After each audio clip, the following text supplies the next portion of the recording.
நள்ளிரவு 12 மணி லாகூர் நகரத்தில் ராவி நதிக்கரையில் இந்திய தேசிய காங்கிரஸ் மாநாடானது நடைபெற்றுக் கொண்டிருந்தது. அந்த மாநாட்டினுடைய சிறப்பு என்னவென்று சொன்னாக்க, முதல் முறையாக பூரண சுவராஜ்யம் அடைந்தே தீர்வோம் என்கின்ற தீர்மானத்தை அந்த மாநாட்டிலேதான் காங்கிரஸ் நிறைவேற்றியது. அந்த தீர்மானத்தை முன்மொழிந்து பேசிக் கொண்டிருந்தார் ஜவஹர்லால் நேரு அவர்கள். ஆகவே பூரண சுவராஜ்யம் எனது பிறப்புரிமை என்று ஏற்கனவே லோகமானிய பால கங்காதர திலகர் அவர்கள் முழங்கியிருக்கிறார். ஆகவே பூரண சுவராஜ்யம் அடைய வேண்டும் என்று பல பேர்கள் பேசியிருந்தாலும் கூட இந்திய தேசிய காங்கிரஸ் தன்னுடைய தீர்மானமாக நிறைவேற்றியது அந்த ஆண்டில்தான். பூரண சுவராஜ்யம் என்றால் என்ன, இதை பற்றியும் கூட தெளிவாக அந்த மாநாட்டிலே பல பேர்கள் பேசினார்கள். பூரண சுவராஜ்யம் என்பது ஒட்டுமொத்தமான பாரதத்திற்கும் சுவராஜ்யம், பரப்பளவில் சுவராஜ்யம். ஆகவே முழுமையான பரப்பளவு அத்தனைக்கும் சேர்ந்து கிடைக்கக்கூடிய சுவராஜ்யம், அந்த விதத்தில் பூரணம். இன்னொன்று, இந்த பரந்துபட்ட பாரத தேசத்தில் வாழ்ந்து கொண்டிருக்கக்கூடிய நாம் அத்தனை பேருமே நம்முடைய தார்மீக உரிமைகளை நிலைநாட்டிக் கொள்வதற்கான பூரண சுவராஜ்யம். ஆகவே தார்மீக உரிமைகளை நிலைநாட்டிக் கொள்வதற்கான சுவராஜ்யமாக, பூரண சுவராஜ்யமாக இது அமையும். பரப்பளவை பொறுத்தவரைக்கும் இந்த பாரத தேசம் முழுமைக்குமான சுவராஜ்யமாக, பூரண சுவராஜ்யமாக இது அமையும்.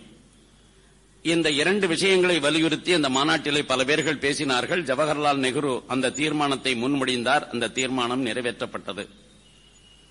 ஆனால் எந்த லாகூர் நகரத்தில் அன்றைய தினம் இந்த பூரண சுவராஜ்யம் அடைந்தே தீர்வோம் என்கின்ற தீர்மானமானது நிறைவேற்றப்பட்டதோ, அந்த லாகூர் இன்றைய தினம் நம்முடைய கையில் இல்லை. அதே போலவே எந்த ராவி நதி கரையில் இந்த மாநாடு நடைபெற்றதோ, அந்த ராவி நதியும் கூட நம்முடைய தேசத்திலே இல்லை. இதுதான் துர்பாக்கியம். 1000 ஆண்டு ஓய்ந்து கிடந்த பின்னர் வாராது வந்த மாமணியை தோற்போமே என்று பாடினானே பாரதி. நிச்சயமாக தோற்க மாட்டோம். ஆகவே வாராது வந்த மாமணி என்பதாக சொன்னான். 1000 ஆண்டு ஓய்ந்து கிடந்த பின்னர் வாராது வந்த மாமணி. இது என்ன 1000 ஆண்டு ஓய்ந்து கிடந்த பின்னர் என்கின்ற வார்த்தையை அவன் தேர்ந்தெடுத்து இந்த இடத்துல ஏன் பயன்படுத்தினான் என்று பார்க்கிற பொழுது ஒரு விஷயம் நமக்கு புரிகிறது. சாதாரணமாக நம்மில் பல பேருக்கு, ஏன் காங்கிரஸ் தலைவர்கள் கூட பல நேரங்களிலே பேசுகிற போது ஒரு விஷயத்தை சொல்வார்கள். ஏதோ ஆங்கிலேயர்கள் அடியெடுத்து வைத்து நம்மை அடிமைப்படுத்தியதற்கு பின்னால் தான் இந்த தேசத்திலே அடிமைத்தனம் தொடர்ந்தது. அதற்கு முன்னதாக நம்மை அடிமைப்படுத்தியவர்கள் யாருமே இல்லை என்பதாக சொல்வார்கள். ஆகவே இந்த விடுதலை போராட்டம் என்பதே ஆங்கிலேயனுடைய அடிமைத்தனத்தில் இருந்து நம்மை விடுவித்துக் கொள்வதற்கான ஒரு முயற்சி. ஏறத்தாழ 200 ஆண்டு காலம், 250 ஆண்டு கால ஆங்கிலேயனுடைய அடிமைத்தனத்தில் இருந்துதான் நம்மை விடுவித்துக் கொள்வதற்கான முயற்சியாக இது நடைபெறுகிறது என்று சொன்னார்கள். ஆனால் உண்மை என்ன? என்றைய தினம் இந்த தேசத்தின் மீது முகமது பின் காசிம் படையெடுத்து தன்னுடைய திருவடியை எடுத்து வைத்தானோ, அன்றைய தினத்திலேயே இந்த தேசம் அடிமைப்பட தொடங்கியது. ஆகவே 711 தொடங்கிய அந்த அடிமைத்தனமானது இந்த தேசத்தில் தொடர்ந்து கொண்டிருந்த காரணத்தினாலேதான் பாரதி பாடுகிற போது சொன்னான், 1000 ஆண்டு ஓய்ந்து கிடந்த பின்னர் வாராது வந்த மாமணியை தோற்போமோ.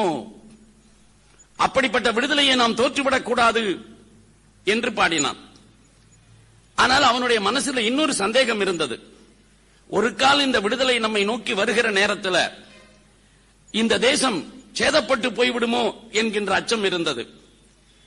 அவன் 1921 மறைந்து போய்விடுகிறான். நமக்கு விடுதலை கிடைப்பது 1947.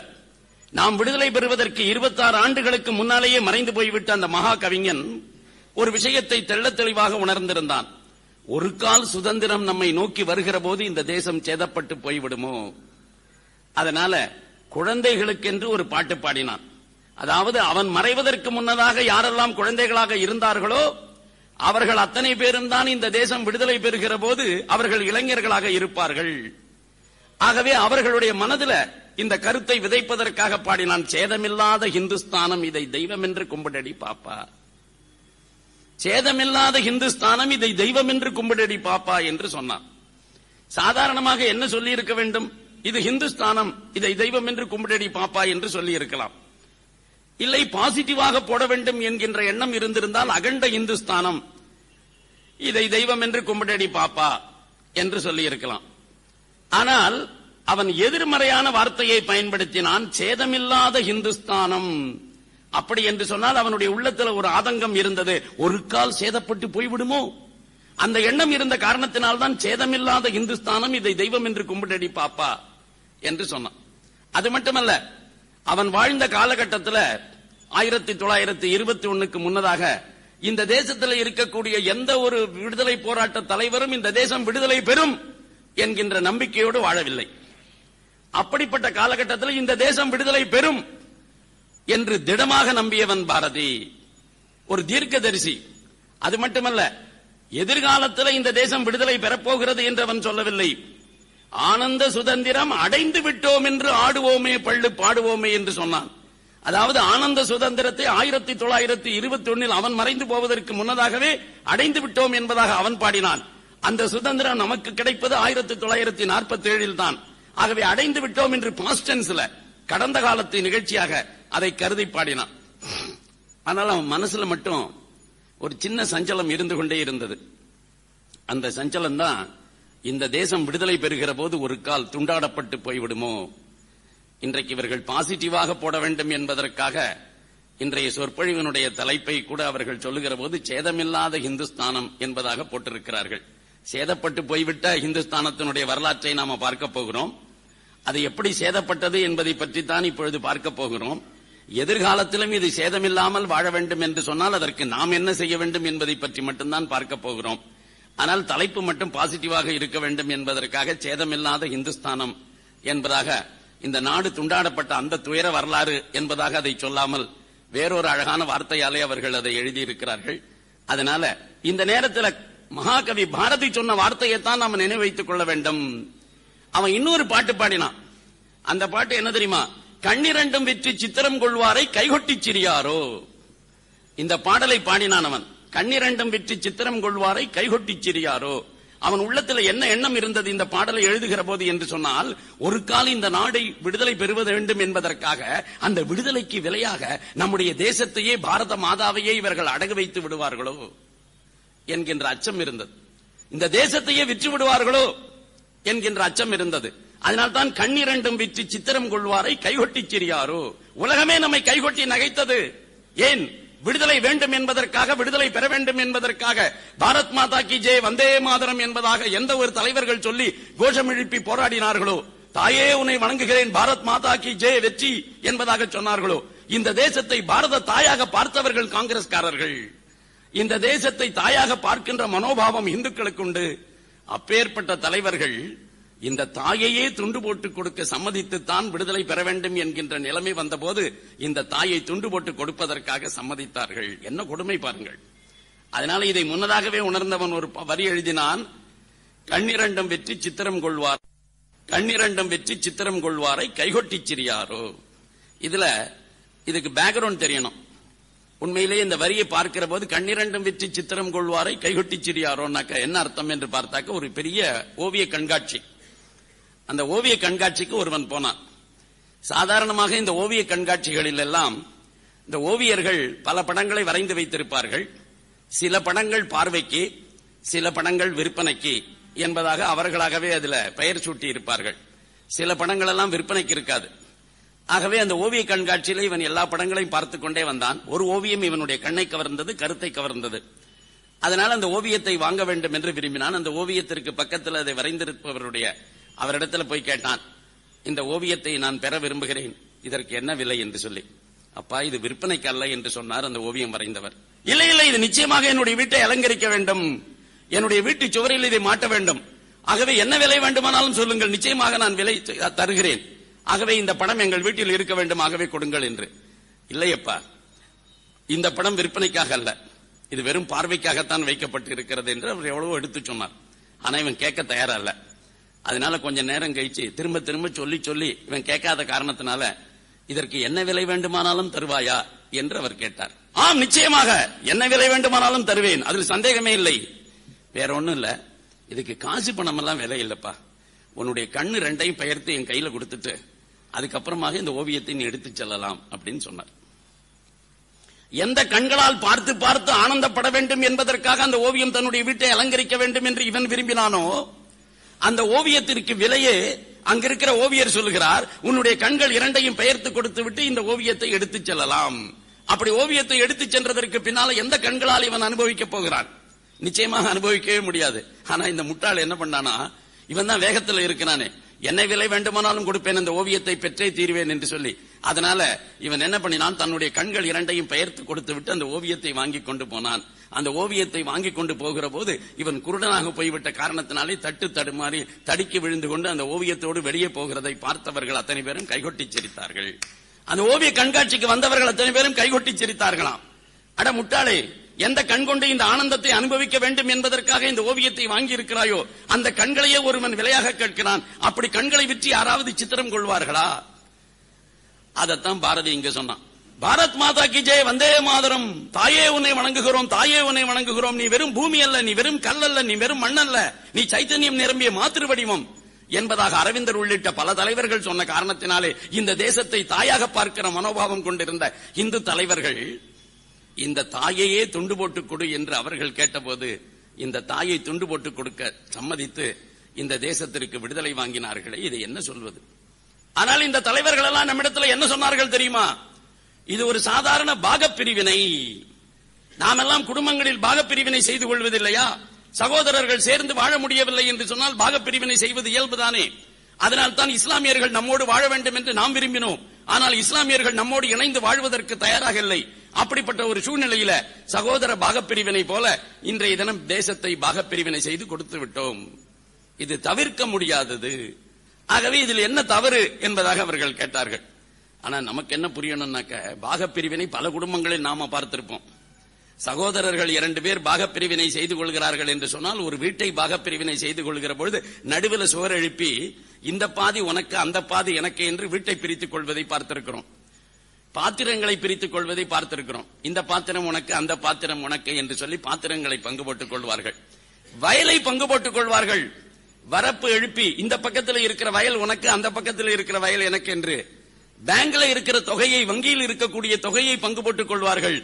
ஆனால் எந்த குடும்பத்திலும் நடைபெறுகின்ற பாகப்பிரிவினையில் அம்மாவை, சொந்த தாயாரை நீ பாதி வைத்துக்கொள், நான் பாதி வைத்துக் கொள்கிறேன் என்பதாக சொல்லி தாயை வெட்டி எங்கும் பாகப்பிரிவினை செய்வதில்லை. ஆனால் இங்கு வினோதமான பாகப்பிரிவினை, இது என்ன சொத்து பிரிவினையா? இந்த தேச பிரிவினை என்பது என்னுடைய தாய் நாட்டை, என்னுடைய தாயை, என்னுடைய பாரத மாதாவையே துண்டு போட்டு கொடு என்று கேட்கிறார்கள் துலுக்கர்கள். அவர்களுக்கு நான் கொடுக்கிறேன் என்று சொன்னால் என்ன ஒரு எண்ணம்? மனசுல கொஞ்சமாவது எண்ணம் வேண்டாம்? முஸ்லிம்கள் இந்த தேசத்தை தாயாக பார்க்கவில்லை, அவர்கள் வெறும் பூமியாக பார்த்தார்கள். ஆகவே அவர்கள் இதை வெட்டிக் கொடு என்று கேட்டது நியாயம், அது நமக்கு புரிகிறது. அவர்கள் கேட்டார்கள், ஏனென்றால் அவர்கள் இதை தாயாக பார்க்கவில்லை. ஆனால் நாம, நம்முடைய தலைவர்கள், காங்கிரஸ் இயக்கத்தினுடைய தலைவர்கள், விடுதலை போராட்ட தலைவர்கள், இவர்கள் எல்லோருமே இது பாரத் மாதா, பாரத் மாதா என்பதாகத்தானே சொல்லி வந்திருக்கிறார்கள். இந்த தேசத்தை கல்லாக மண்ணாக பார்க்கிற மனோபாவம் நமக்கு கிடையாது. இதை தாயாக பார்க்கிற மனோபாவம் தானே நமக்கு இருந்தது. அப்படி இருக்கிற பொழுது இந்த தாயை துண்டு போட்டுக் கொடு என்று அவன் கேட்கிற போது நாம் எப்படி அதற்கு இணங்கினோம்? புரியவே இல்லை. ஆனா இது ஏன் அப்படிப்பட்ட ஒரு நிலைமை வந்தது என்பதற்கு 2 இயக்கங்களுடைய வரலாறு நமக்கு தெரியணும். இடையில நடந்த சில நிகழ்ச்சிகள் நமக்கு தெரியணும். ஆகவே இதெல்லாம் ஏன் தெரியணும்? ஏறத்தாழ 62 ஆண்டுகளுக்கு பின்னால் உட்கார்ந்து கொண்டு நாடு விடுதலை பெற்று 62 ஆண்டுகள் ஆகிவிட்டது. தேசம் துண்டாடப்பட்டு 62 ஆண்டுகள் ஆகிவிட்டது. இன்றைய தினம் எதற்காக பழங்கதைகள் பேசுவதில் ஒரு பயணம் இல்லை. எதுக்காக பழங்கதை? எதுக்காக இந்த பழங்கதை எல்லாம்? இனிமேல் ஆக வேண்டியதை பார்க்க வேண்டியதானே. அப்படி இருக்கிற போது என்றையோ நடந்த சமாச்சாரத்தை இன்றைக்கு எதுக்கு பேசுகிறோம்? உண்மையிலே எதற்காக பேசுகிறோம் என்று சொன்னால், கடந்த கால நிகழ்ச்சியை நாம் ஒன்று மாற்றி அமைக்க முடியாது. ஆனால் நிச்சயமாக எதிர்காலத்தில் இது போன்ற ஒரு செயல் நடைபெறாமல் பார்த்துக் கொள்ள வேண்டிய பொறுப்பு நமக்கு இருக்கிறது அல்லவா? அதற்கு கடந்த காலத்தில் எதனால் இது நிகழ்ந்தது என்று தெரிந்தால்தானே எதிர்காலத்தில் இதனால் இது நிகழாமல் இருக்க வேண்டும் என்று நம்மால அதை தடுத்து நிறுத்த முடியும். அதற்காகத்தான் இந்த வரலாற்று சம்பந்தமான இந்த சொற்பொழிவு. அதனால நமக்கு புரிய வேண்டியது 2 இயக்கங்களுடைய வரலாறு. ஒன்று இந்திய தேசிய காங்கிரஸ். இந்த இந்திய தேசிய காங்கிரஸ் என்கின்ற அமைப்பை உருவாக்கியவர்கள் இந்துக்கள் அல்ல, இந்த தேசத்தினுடைய மக்கள் அல்ல. இதை நாம தெளிவாக புரிந்து கொள்ள வேண்டும். உண்மையிலே ஆலன் ஆக்டேவியன் ஹியூம் என்று சொல்லக்கூடிய ஒரு பிரிட்டிஷ்காரன் தான் இந்திய தேசிய காங்கிரஸ் என்கின்ற அமைப்பை உருவாக்குகிறான். இந்த இந்திய தேசிய காங்கிரஸை அவன் ஏன் உருவாக்கினான்? இந்த இந்திய தேசிய காங்கிரஸ் என்கின்ற அமைப்பு எதற்காக உருவாக்கப்பட்டது? நமக்கெல்லாம் சொல்லப்பட்டு இருப்பது என்னவென்று சொன்னால், அல்லது இன்றைக்கு காங்கிரஸில் இருக்கக்கூடியவர்கள் கூட பல பேர்கள் என்ன நினைத்துக் கொண்டிருக்கிறார்கள் என்று சொன்னால், இந்த தேசம் விடுதலை பெற வேண்டும் என்பதற்காக இந்த ஸ்தாபனம் உருவாக்கப்பட்டது, அப்படித்தான் நினைத்துக் கொண்டிருக்கிறார்கள். அவருக்கு ரெண்டு விஷயம் தெரியாது அவர்களுக்கெல்லாம், அந்த அமைப்பிலேயே இருக்கிறவர்களுக்கு. யார் பாடம் நடத்துறா? யாராவது பாடம் நடத்தினாதானே அவர்களுக்கு அந்த இயக்கத்தை பற்றிய வரலாறே தெரியும். ஆகவே அந்த இயக்கத்தினுடைய வரலாறே தெரியாமல் தான் அந்த இயக்கத்தில் அவர்கள் இருந்து கொண்டிருக்கிறார்கள். அதுல ரெண்டு விஷயம், இதை உருவாக்கியவர்கள் நம்மவர்கள் அல்ல என்பதும் அவர்களுக்கு தெரியாது. இதை உருவாக்கியவன் பிரிட்டிஷ்காரன் ஆலன் ஆக்டேவியன் ஹியூம். ஆகவே அவன் ஏன் உருவாக்கினான் அதுவும் இவர்களுக்கு தெரியாது.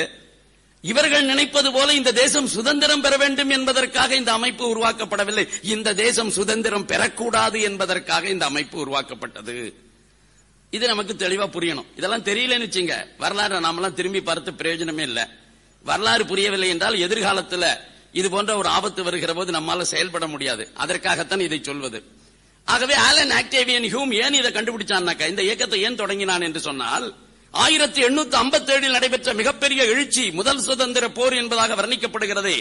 எதை சிப்பாய் கழகம் என்பதாக சொல்லி சிறுமைப்படுத்தினானோ பிரிட்டிஷ்காரன், அந்த சிப்பாய் கழகம் அல்லது முதல் சுதந்திர போர், அது 1857 நடந்து முடிஞ்சதுக்கு அப்புறமா அதெல்லாம் அனலைஸ் பண்ணி ஒரு மிகப்பெரிய ஆய்வு நடத்தியவன் இந்த ஆலன் ஆக்டேவியன் ஹியூம்.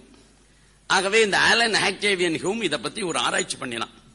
அதுல என்ன நினைத்தார்கள் பிரிட்டிஷ்காரர்கள், நாம் இதை வெற்றிகரமாக தடுத்து நிறுத்திவிட்டோம், இந்த எழுச்சி தோற்று போய்விட்டது என்று அவர்கள் கனவு கண்டு கொண்டிருந்தார்கள்.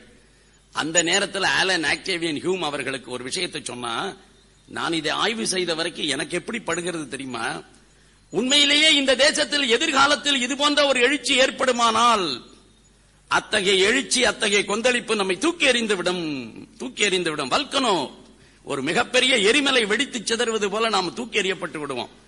அதனால இது சரியா புரிஞ்சுங்க. அப்படி அதுக்காக பல பாயிண்ட்ஸ் எல்லாம் சொன்னான். எல்லாம் சொல்றதுக்கு எனக்கு நேரம் இல்ல, ஒரே ஒரு வரி மட்டும் நான் சொல்றேன். அவன் சொன்னா, இந்த தேசம் பல மாநிலங்களை கொண்டது, பல மொழிகளை கொண்டது, பல ஜாதியினரை கொண்டது என்பதாக நினைத்துக் கொண்டு இவர்களை அடக்கி ஆள்வது எளிது என்று நாம் நினைக்கிறோம். ஆனால் 1857 புரட்சி நமக்கு என்ன தெரிவித்திருக்கிறது என்று சொன்னால், இந்த தேசத்தில் பல மாநிலத்தவர்கள் வாழ்ந்தாலும் கூட இந்த தேசம் ஒன்றுதான். பல மொழிக்காரர்கள் இருந்தாலும் இந்த தேசம் ஒன்றுதான். பல ஜாதிக்காரர்கள் இருந்தாலும் இந்த தேசம் ஒன்றுதான். ஆகவே நாளைக்கு அந்நியனை தூக்கி எறிய வேண்டும் என்கின்ற நிலைமை வருகிற போது இவர்கள் மொழிகளை மறந்து, மாநில உணர்வுகளை எல்லாம் கடந்து, ஜாதி உணர்வுகளை எல்லாம் கடந்து இவர்கள் ஒன்றாக இணைவார்கள், போராடுவார்கள். இதத்தான் நமக்கு சொல்லிக் கொடுத்திருக்கு. அதனால இவர்களை நம்பி நாம இங்க வச்சுக்க முடியாது. இன்னொன்னு, இந்த பாய்லர்ல கொதிநிலை என்பதாக ஒண்ணு வரும். இந்த கொதிநிலை என்பதாக ஒண்ணு வருகிற போது மேல அந்த கொதிநிலையை தாண்டி அந்த பாயிலிங் பாயிண்ட் வந்துருச்சுனாக்க மேல மூடி இருக்கிற மூடியை தூக்கி எறிஞ்சிடும். அதுபோல இந்த தேசத்தில் மக்களுடைய உள்ளத்தில் இருக்கக்கூடிய இந்த சுதந்திர கனல் இருக்கிறதே, அது கொதித்துக் கொண்டு இருக்கிறது. அப்படி கொதித்துக் கொண்டு இருக்கிற இந்த கனல் ஒரு நிலை தாண்டி விட்டதனால் பிரிட்டிஷ் என்கின்ற மூடியை தூக்கி எறிஞ்சிடும். அப்படி மூடியை தூக்கி எறியாம இருக்கணும்னா அதுக்கு என்ன பண்ணணும்?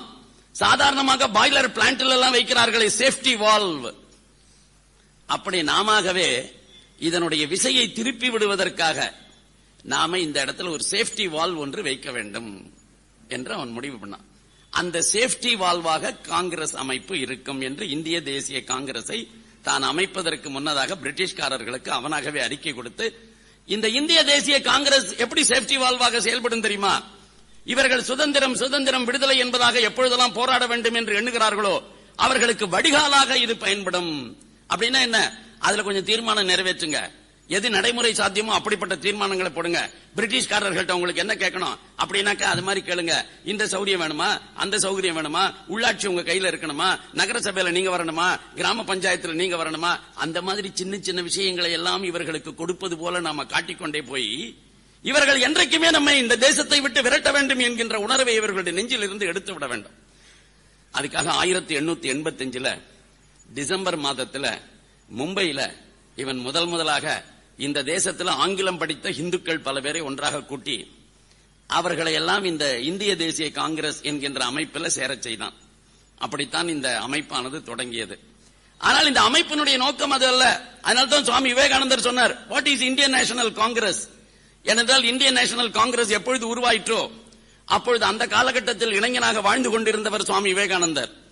அது மட்டுமல்ல, உலக மத மாநாட்டில் பங்கேற்று திரும்பி வந்த பொழுது அவருக்கு மிகப்பெரிய வரவேற்பு, மிகப்பெரிய ஒரு பிரக்யாதி கிடைத்திருந்தது, புகழ் கிடைத்திருந்தது. அந்த நேரத்தில் அவர் சொன்னார், what is Indian National Congress? It is after all a body of beggars. பிச்சைக்காரர்களுடைய சங்கம். பிச்சை கேட்டு விடுதலை பெற முடியாதடா எந்த தேசத்திலுமே. ஆனால் இவர்கள் பிச்சை கேட்டு தேசத்தில் விடுதலை பெறலாம் என்பதாக நினைத்துக் கொண்டு ஒரு அமைப்பை உருவாக்கி இருக்கிறார்கள். அதனால இது பிச்சைக்காரர்களுடைய பாடி ஆஃப் பெகர்ஸ் என்று சொன்னார். அது மட்டுமல்ல, இன்னொரு வார்த்தையும் பயன்படுத்தினார். It is a petition making பாடி. அவ்வப்பொழுது அரசாங்கத்திற்கு வேண்டுதல் விண்ணப்பங்களை கொடுத்து அந்த விண்ணப்பங்கள்ல எங்களுக்கு இதை செஞ்சு கொடுங்க, அதை செஞ்சு கொடுங்க. கெஞ்சி பெறுவதல்ல விடுதலை, மிஞ்சி பெறுவதடா விடுதலை, கெஞ்சி பெறுவதல்ல. ஆகவே அப்படி இருக்கிற போது கெஞ்சி பெற வேண்டும் என்பதற்காக இவன் அந்நியனிடத்தில் போய் இப்படி நின்று கொண்டு எங்களுக்கு இந்த சௌரியத்தை செய்து கொடுங்கள், அந்த சௌரியத்தை செய்து கொடுங்கள் என்பதாக கெஞ்சுகிற ஒரு அமைப்பு. இப்படித்தான் இந்த அமைப்பு உருவாச்சு. ஆனா நான் என்னைக்குமே சொல்றது, இன்றைக்கும் அது தெளிவாக சொல்லுகிறேன், அன்றைக்கும் சரி இன்றைக்கும் சரி, நம்முடைய அரசியல் தலைவர்கள், நம்முடைய சமுதாய தலைவர்கள், அவர்கள் எடுக்கிற எல்லா முடிவுகளுமே நமக்கு பாதகமாகத்தான் அமைகின்றன. ஆகவே இவர்கள் யாருக்குமே நமக்கு எது நல்லதோ அந்த நல்லதான முடிவுகளை எடுக்கவே தெரியல. எல்லா தலைவர்களும் இதில் தோற்று போகிறார்கள். ஆனால் பகவான் ஒருத்தன் இருக்கான் பாத்தியா, அவனுக்கு மட்டும் இந்த தேசத்து மேல ஒரு தனி அக்கறை. எப்பொழுதெல்லாம் நாம தவறு செய்து அந்த தவறின் காரணமாக அந்த தவறால இந்த தேசத்துக்கு ஏதாவது ஆபத்து வந்துவிடுமோ என்று நினைக்கிற போது அவன் என்ன பண்றான், அவன் ஒரு வழியில குறுக்கிட்டு நமக்கு எது நல்லதோ அதை பண்றான். இதை தெளிவா புரிஞ்சுக்கணும். இதை புரிந்து கொண்டுதான் நீங்க ஒவ்வொரு விஷயமும் நாட்டில் நடக்கக்கூடிய ஒவ்வொரு சம்பவத்தையும் பார்க்கணும். ஏதாவது நமக்கு அனுகூலமாக திசை திரும்பியது என்றால் அது நம்முடைய புத்திசாலித்தனத்தினால இல்ல, பகவான் நம்ம மேல வச்சிருக்கிற அக்கறையினால அவனே அதை திசை திருப்பி விட்டுறான். அப்படி இங்க என்ன நடந்தது, 1885 தொடங்கிய இந்த அமைப்பானது 1905 வரைக்கும் 20 ஆண்டு காலத்திற்கு, ஏறத்தாழ 20 ஆண்டு காலத்திற்கு பெட்டிஷன் மேக்கிங் பாடியாகவே இருந்தது. அதனால பிரிட்டிஷ்காரனுக்கு ரொம்ப குஷி, ரொம்ப சந்தோஷம். நாம நினைச்சது போலவே நடக்கிறது. காங்கிரஸ்காரர்கள் பிரிட்டிஷ் அடிவருடிகள், அதனால அவர்களை அடிவருடிகளாக மாற்றிவிட்டோம். அதனால அந்த நேரத்தில் யாராவது இந்த தேசத்திற்காக விடுதலை வேண்டும் என்பதற்காக செயல்பட்டார்கள் என்றால் புரட்சிக்காரர்களாகத்தான் செயல்பட்டார்கள். அப்படிப்பட்ட புரட்சிக்காரர்களை எல்லாம் வன்முறையாளர்கள் என்பதாக முத்திரை குத்தி அவர்களை சமுதாயத்தில் இருந்து ஒதுக்கி அவர்களுக்கு சமுதாய அங்கீகாரம் கிடைக்க முடியாமல் செய்வதற்கு இந்த காங்கிரஸ் துணை புரிந்தது. அதனால்தான் காங்கிரஸ் அன்றைக்கும் சரி இன்றைக்கும் சரி நம்முடைய பாட புஸ்தகத்தில் எந்த ஒரு புரட்சியாளருடைய பெயரும் வர முடியாதபடி பார்த்துக் கொண்டு விட்டார்கள். எல்லாமே காந்தி, எல்லாமே நேரு. வன்முறையை கைப்பற்றி எவன் ஒருவன் தேசத்திற்காக போரிட்டானோ அவர்களெல்லாம் வன்முறையாளர்கள். உண்மையிலேயே அவர்கள் தேசபக்தர்கள் அல்ல, மிஸ்கைடட் பேட்ரியாட்ஸ். இதை காந்திஜி பயன்படுத்தினார். காந்திஜி பயன்படுத்தினார் இந்த வார்த்தையை. சிவாஜி யாரு? Misguided patriot. பகத்சிங் யாரு? Misguided patriot. வாஞ்சிநாதன் யாரு? Misguided patriot. அதாவது இவர்களெல்லாம் தவறான பாதையில் போன தேசபக்தர்கள். அப்படி என்று எல்லாவற்றையும் ஒதுக்கணும், அப்படியே ஒதுக்கி வச்சுட்டாங்க. இப்பேற்பட்ட காங்கிரஸ் இருந்ததுனாக்க இந்த தேசத்துக்கு ஆபத்து. ஆனா இந்த தலைவர்களுக்கோ ஒன்னும் புரியல. அதனால இயல்பாகவே இந்த தேசத்துல காங்கிரஸ் எதற்காக ஆங்கிலேயனால் உருவாக்கப்பட்டது, எந்த நிலையிலும் இந்த தேசம் விடுதலை பெறக்கூடாது என்பதற்காக காங்கிரஸ் அமைக்கப்பட்டது. டேய், நீ எந்த காங்கிரஸை உருவாக்கி அதன் மூலமாக இந்த தேசம் நிரந்தரமாக விடுதலை பெறக்கூடாது என்று நினைக்கிறாயோ, அந்த அமைப்பின் மூலமாகவே இந்த தேசத்தில் விடுதலையை நான் பெற்றுத் தருவதற்கு அதை மாற்றி காட்டுவேன். இது பகவான் பண்ணின சங்கல்பம், இது பகவான் பண்ணின சங்கல்பம். அதனால இந்த பகவான் பண்ணின சங்கல்பத்தில் என்ன நடந்ததுன்னா 1905 நேற்றைய தினம் நான் சொன்னபடி கர்சான் வங்காளத்தை துண்டாடினான். இந்த கர்சான் வங்காளத்தை துண்டாடியது தேசிய இஷ்யூவாக மாறியது, தேசிய பிரச்சனையாக, தேசிய போராட்டமாக வெடித்தது. அதுலதான் நாம பார்த்த லோகமான்ய பால கங்காதர திலகர் வந்தார், அரவிந்த கோஷ் வந்தார், மகாகவி பாரதியார் வந்தார், வ.உ. சிதம்பரம் பிள்ளை வந்தார், பிபின் சந்திர பால் வந்தார், லாலா லஜபதி ராய் வந்தார். இவர்கள் எல்லோருமே யார்? இவர்கள் அத்தனை பேரும் இந்து தேசியவாதிகள். இந்துத்துவத்தின் அடிப்படையில் தான் இந்த தேசம் விடுதலை பெற முடியும். ஆகவே காங்கிரஸ் ஒட்டுமொத்தமான இந்து தேசிய இயக்கமாக மாற வேண்டும். அந்த சங்கல்பத்தின் அடிப்படையில் இவர்கள் நமக்கு சரியான பாதை காட்டத் தொடங்கினார்கள். இது 2 வருஷம் போக்க பார்த்தாம நாம நினைச்சது நடக்கலையே. இவர்களுடைய கை ஓங்கி இருக்கிறது, லோகமான்ய பால கங்காதர திலகருடைய கை ஓங்கி இருக்கிறது, வ.உ. சிதம்பரம் பிள்ளை என்னுடைய கை ஓங்கி இருக்கிறது, லாலா லஜபதி ராயினுடைய கை ஓங்கி இருக்கிறது, பிபின் சந்திர பாலுடைய கை ஓங்கி இருக்கிறது. ஆகவே எந்த காங்கிரஸ் நிச்சயமாகவே விடுதலை பெறாமலே இந்த தேசத்தில் நமக்கு அடங்கி நடக்கும் என்று எதிர்பார்த்தோமோ அந்த காங்கிரஸை நம்மை தூக்கி எறிவதற்கான போராட்டத்தில் ஈடுபடுகிறதே என்று பயந்து என்ன பண்ணா, இந்த காங்கிரஸை உடைக்கணும்னு முடிவு பண்ண. இந்த காங்கிரஸை உடைச்சுட்டா சரியா போட்டு, நம்ம எந்த காங்கிரஸை எதுக்காக உருவாக்கினோமோ அந்த நோக்கமே நிறைவேறாத போது காங்கிரஸ் என்ன காங்கிரஸ்? ஆகவே காங்கிரஸை உடைக்க வேண்டும் என்று 1907 சூரத் மாநகரத்தில் அந்த ஆண்டினுடைய இந்திய தேசிய காங்கிரஸ் மாநாடானது நடைபெறுகிறது. அந்த மாநாட்டில் பிரிட்டிஷ்காரர்களுக்கு யார் சாதகமாக இருப்பார்களோ அவர்களை எல்லாம் முன்னிலைப்படுத்தி அந்த மாநாட்டை நடத்துவது என்று பிரிட்டிஷ்காரன் முடிவு பண்ணி அதற்கான ஒரு பெரிய வழியை வகுத்தான்.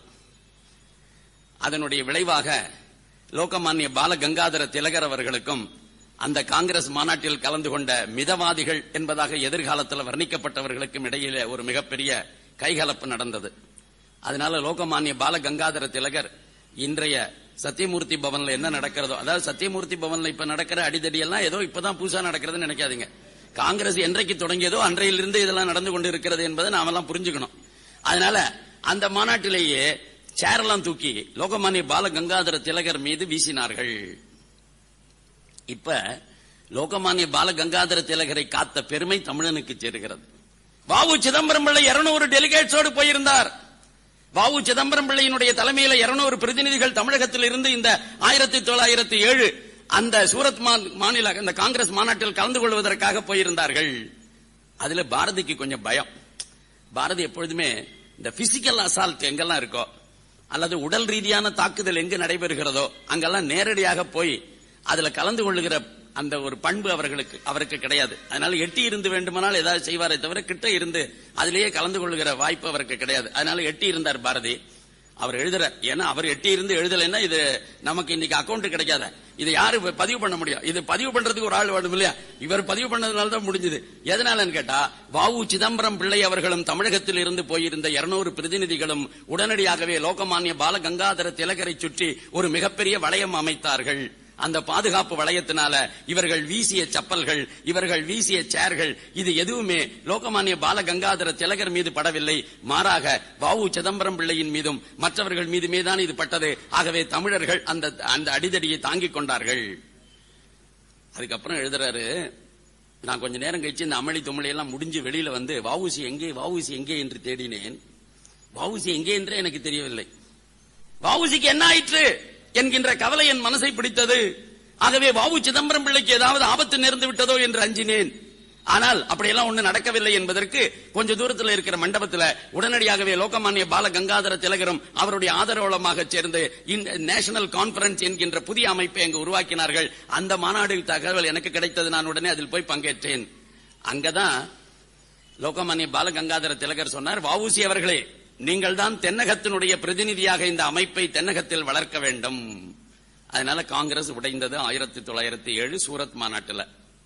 இப்ப அவனுக்கு ரொம்ப சௌரியமா போச்சு. அதாவது காங்கிரஸில் இருந்து இவர்கள் அத்தனை பேரும் வெளியேற்றப்பட்டு விட்டார்கள். இவர்கள் காங்கிரஸ் இயக்கத்தை சேர்ந்தவர்கள் அல்ல. இவர்கள் எல்லோருமே வெளியேற்றப்பட்டு நேஷனல் கான்பரன்ஸ் என்கின்ற பெயர்ல தனியாக ஒரு அமைப்பை உருவாக்க வேண்டிய நிர்பந்தமான நிலைமை ஏற்பட்டது. அந்த அமைப்பையும் கூட இவர்கள் வெற்றிகரமாக நடத்தி இருப்பார்கள்.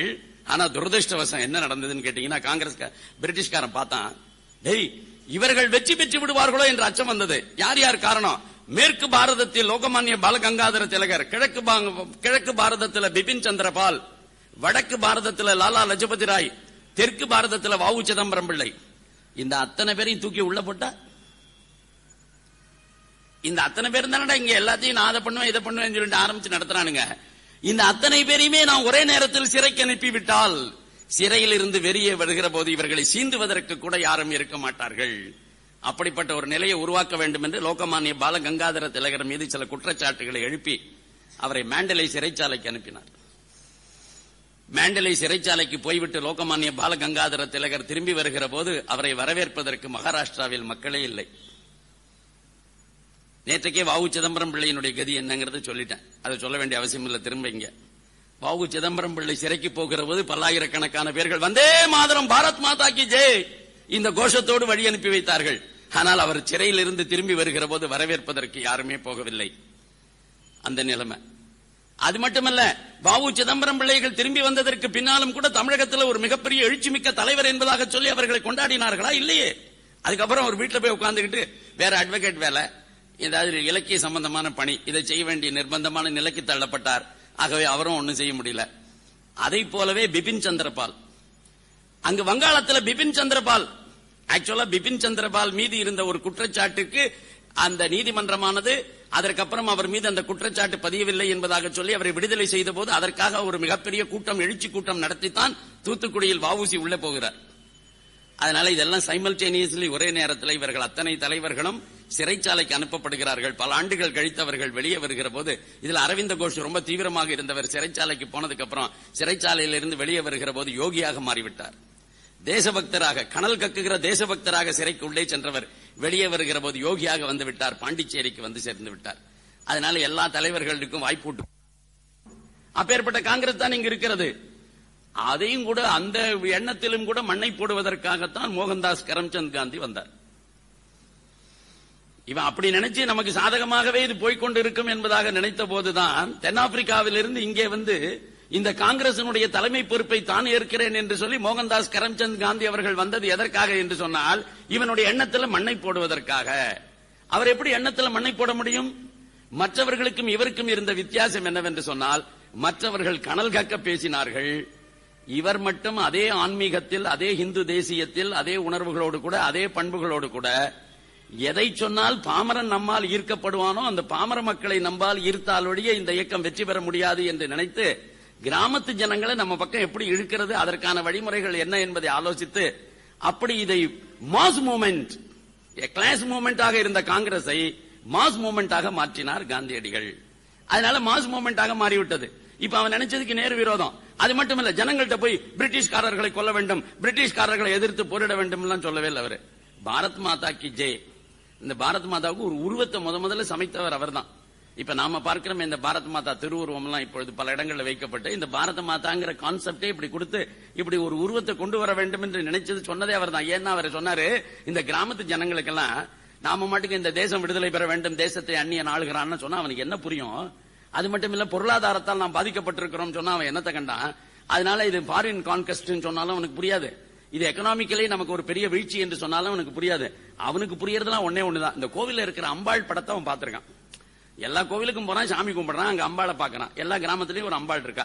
அதனால இவர் என்ன சொன்னாரு, சும்மா அந்த அம்பாள் மாதிரியே ஒரு விக்கிரகத்தை பண்ண, அவ கையில ஒரு இதை கொடு, கொடிய கொடு, கை முழுக்க விலங்கு போட்ட மாதிரி பண்ண, கை முழுக்க விலங்குகள் போடு, கால்களில் விலங்குகளை போடு, நம்முடைய பாரத தாய் விலங்கு போட்டப்பட்டு இருக்கிறாள், விலங்கை உடைக்க விழுந்து வாரீர் அப்படின்னு சொல்லி கோஷம் போட்டு போ.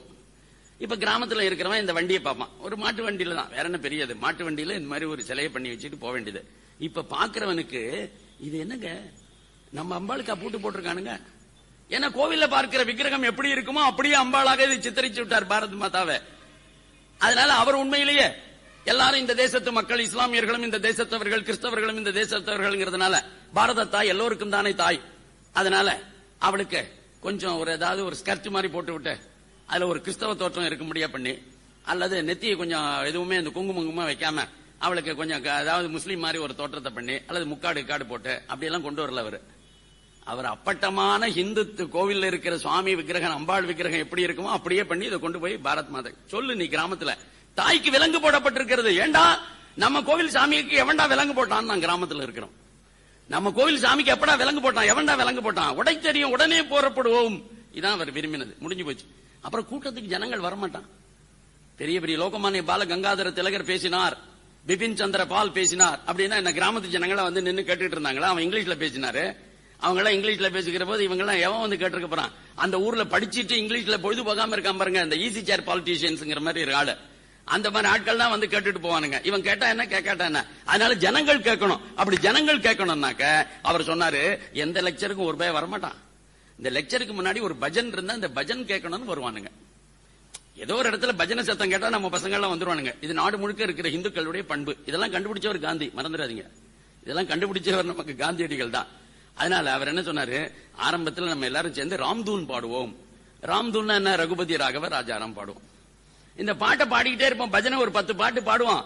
அதுக்குள்ள என்னமோ பாடுறாங்களே, யாரோ பஜனை கேக்குதுன்னு சொல்லி சத்தம் போட்டு அந்த கிராமத்து ஜனங்கள்லாம் அப்படியே வந்து உட்காருவானுங்க. கிளைமேக்ஸ்ல எல்லாரும் வந்து உட்காந்துட்டான்னு தெரிஞ்ச உடனே டபக்குன்னு அந்த பஜனையை நிறுத்தி விட்டு நான் பேச ஆரம்பிச்சிருவேன். பஜனையை நிறுத்திட்டு காந்தி பேசுவாரு. காந்திக்கு ஒரு தோற்றம் வேணுமே. ஒரு பேண்ட் கண்டு போட்டுட்டு ஒரு ஆள் பேசினானா எவன் கேட்பான்? எவன் கேட்பான்? இந்த ஊர்ல சன்னியாசிக்கு தான் மதிப்பு. அதனால இடுப்புல ஒரு துண்டை கட்டிக்கிட்டு, ஏதோ பாவம் பெரிய ஞானி போல இருக்கு, பெரிய மகான் போல இருக்கு, பெரிய துறவி போல இருக்கு, அவர் பேசுகிறார் அப்படின்னா வருவானுங்க. ஜனங்கள்லாம் கேட்டுட்டு இருப்பானுங்க. அதுவும் இந்த பஜனை டெம்போவில் நிறுத்தி விட்டு திடீர்னு இவர் பேச ஆரம்பிச்சுட்டாருனாக்க, அதுவும் இவனுக்கு புரியுற பாஷையில பேசிட்டாருனாக்க அதுக்கப்புறம் அவன் வந்துருவான். அப்படி வரவழைத்தது தான் இந்த இயக்கத்தை எகைன் பிரிட்டிஷ்காரர்களுக்கு விரோதமாக கொண்டு போய் விட்டது. இதெல்லாம் நான் சொல்லிட்டே இருந்தேன்னா ரொம்ப நேரம் ஆயிடும். இப்ப அது கணக்கு இல்ல. இப்படி காங்கிரஸ் அமைப்பினுடைய வரலாறு, இது பின்னாடி என்னெல்லாம் நடக்குதுங்கிறத அப்புறம் சொல்றேன். இப்ப சரியா இது வரைக்கும் இது காங்கிரஸ் என்ற பேர் இயக்கம் எப்படி தொடங்கி எப்படி இது வரைக்கும் வந்திருக்குங்கிறத பாத்துட்டீங்க. இதற்கு இடையில இன்னொரு இயக்கத்தினுடைய வரலாறையும் நம்ம பார்க்கணும். 1905 வங்காள பிரிவினையை கர்சான் செய்தான். அப்ப 1906 பிரிட்டிஷ்காரன் என்ன முடிவு பண்ணினா, இது மட்டும் போராது, இஸ்லாமியர்களுக்கு கிழக்கு வங்காளம், இந்துக்களுக்கு மேற்கு வங்காளம் முடிவு பண்ணி தான் அவன் பிரிச்சான். ஆனால் இது மட்டும் நடக்காது. அதனால அதுல பல முஸ்லிம்கள் கூட சேர்ந்து கொண்டு வங்காளத்தை துண்டாடாதே அப்படின்னு கோஷம் போட்டுட்டு இருந்தானுங்க. அதனால இப்ப முஸ்லீம்களை முழுமையாக தனியமைப்படுத்தணும்னாக்க முஸ்லீம்களுக்கு தனி லீடர்ஷிப்பை உண்டாக்கணும், தனி இயக்கத்தை உண்டாக்கணும். அப்பதான் அது சாத்தியமாகும். அதனால இந்த டாக்கா, அதாவது இன்றைய தினம் பங்களாதேஷினுடைய தலைநகராக இருக்கிறது டாக்கா. அந்த டாக்கா இப்ப கிழக்கு வங்காளத்துல ஒரு டவுன், பெரிய சிட்டி. அந்த டாக்காவில் நவாப் சலிமுல்லா கான் அப்படின்னு ஒரு ஆளு, அவன் தான் அந்த உள்ளூர் ராஜா. அந்த நவாப் சலிமுல்லா கானுக்கு கொஞ்சம் கடன் இருந்தது. இந்த பிரிட்டிஷ்காரன் என்ன சொன்னா, அந்த கடன் எல்லாம் நான் அடைச்சுடுறேன், நீ எப்ப பணம் சௌரியமா இருக்கோ அப்ப திருப்பி கொடு, ஆனா அதுக்கெல்லாம் வட்டி எல்லாம் கிடையாது, ஆனா முழுவதுமாக ஃப்ரீயும் இல்ல, நீ கடனை எப்ப முடியுமோ திருப்பி கொடு, ஆனா இப்போ உன் கடன் எல்லாம் நான் அடைச்சுடுறேன், உன்னை நிம்மதியாக்கிவிடுறேன், அதுக்கு நீ செய்ய வேண்டியதெல்லாம் ஒண்ணுதான், எல்லா முஸ்லீம்களையும் கூட்டி வச்சு நீ என்ன பண்ணனாக்க முஸ்லீம் லீக் அப்படின்னு ஒரு அமைப்பை உருவாக்க வேண்டும் அப்படின்னா நவாப் சலிமுல்லா கான் சரி என்று சொன்னான். நவாப் சலிமுல்லா கானுடைய தலைமையில முஸ்லீம் லீக் 1906 டிசம்பர் மாதம் 30ஆம் தேதி அமைக்கப்பட்டது. இது டாக்கா நகரத்தில் அமைக்கப்பட்டது. நான் ஏற்கனவே சொன்னது போல எந்த இந்திய தேசிய காங்கிரஸ் மாநாட்டில் பூரண சுவராஜ்யம் அடைந்தே தீர்வோம் என்கின்ற தீர்மானம் நிறைவேற்றப்பட்டதோ அந்த மாநாடு நடந்த லாகூர் நம் கைவசம் இல்லை, ராவி நதி நம் கைவசம் இல்லை. ஆனால் எந்த நகரத்தில் முஸ்லீம் லீக் உருவாக்கப்பட்டதோ அந்த நகரம் உண்மையிலேயே முஸ்லீம் லீக் விரும்பியது போலவே இன்றைய தினம் இஸ்லாமியர்களுடைய நாட்டினுடைய ஒரு நகரமாக மாறிவிட்டது, பங்களாதேஷினுடைய தலைநகரமாக மாறிவிட்டது. இது இஸ்லாமியர்களுக்கு கிடைத்த வெற்றி, அது இந்துக்களுக்கு கிடைத்த வீழ்ச்சி, தோல்வி. இது நாம தெளிவா புரிஞ்சுக்கணும்.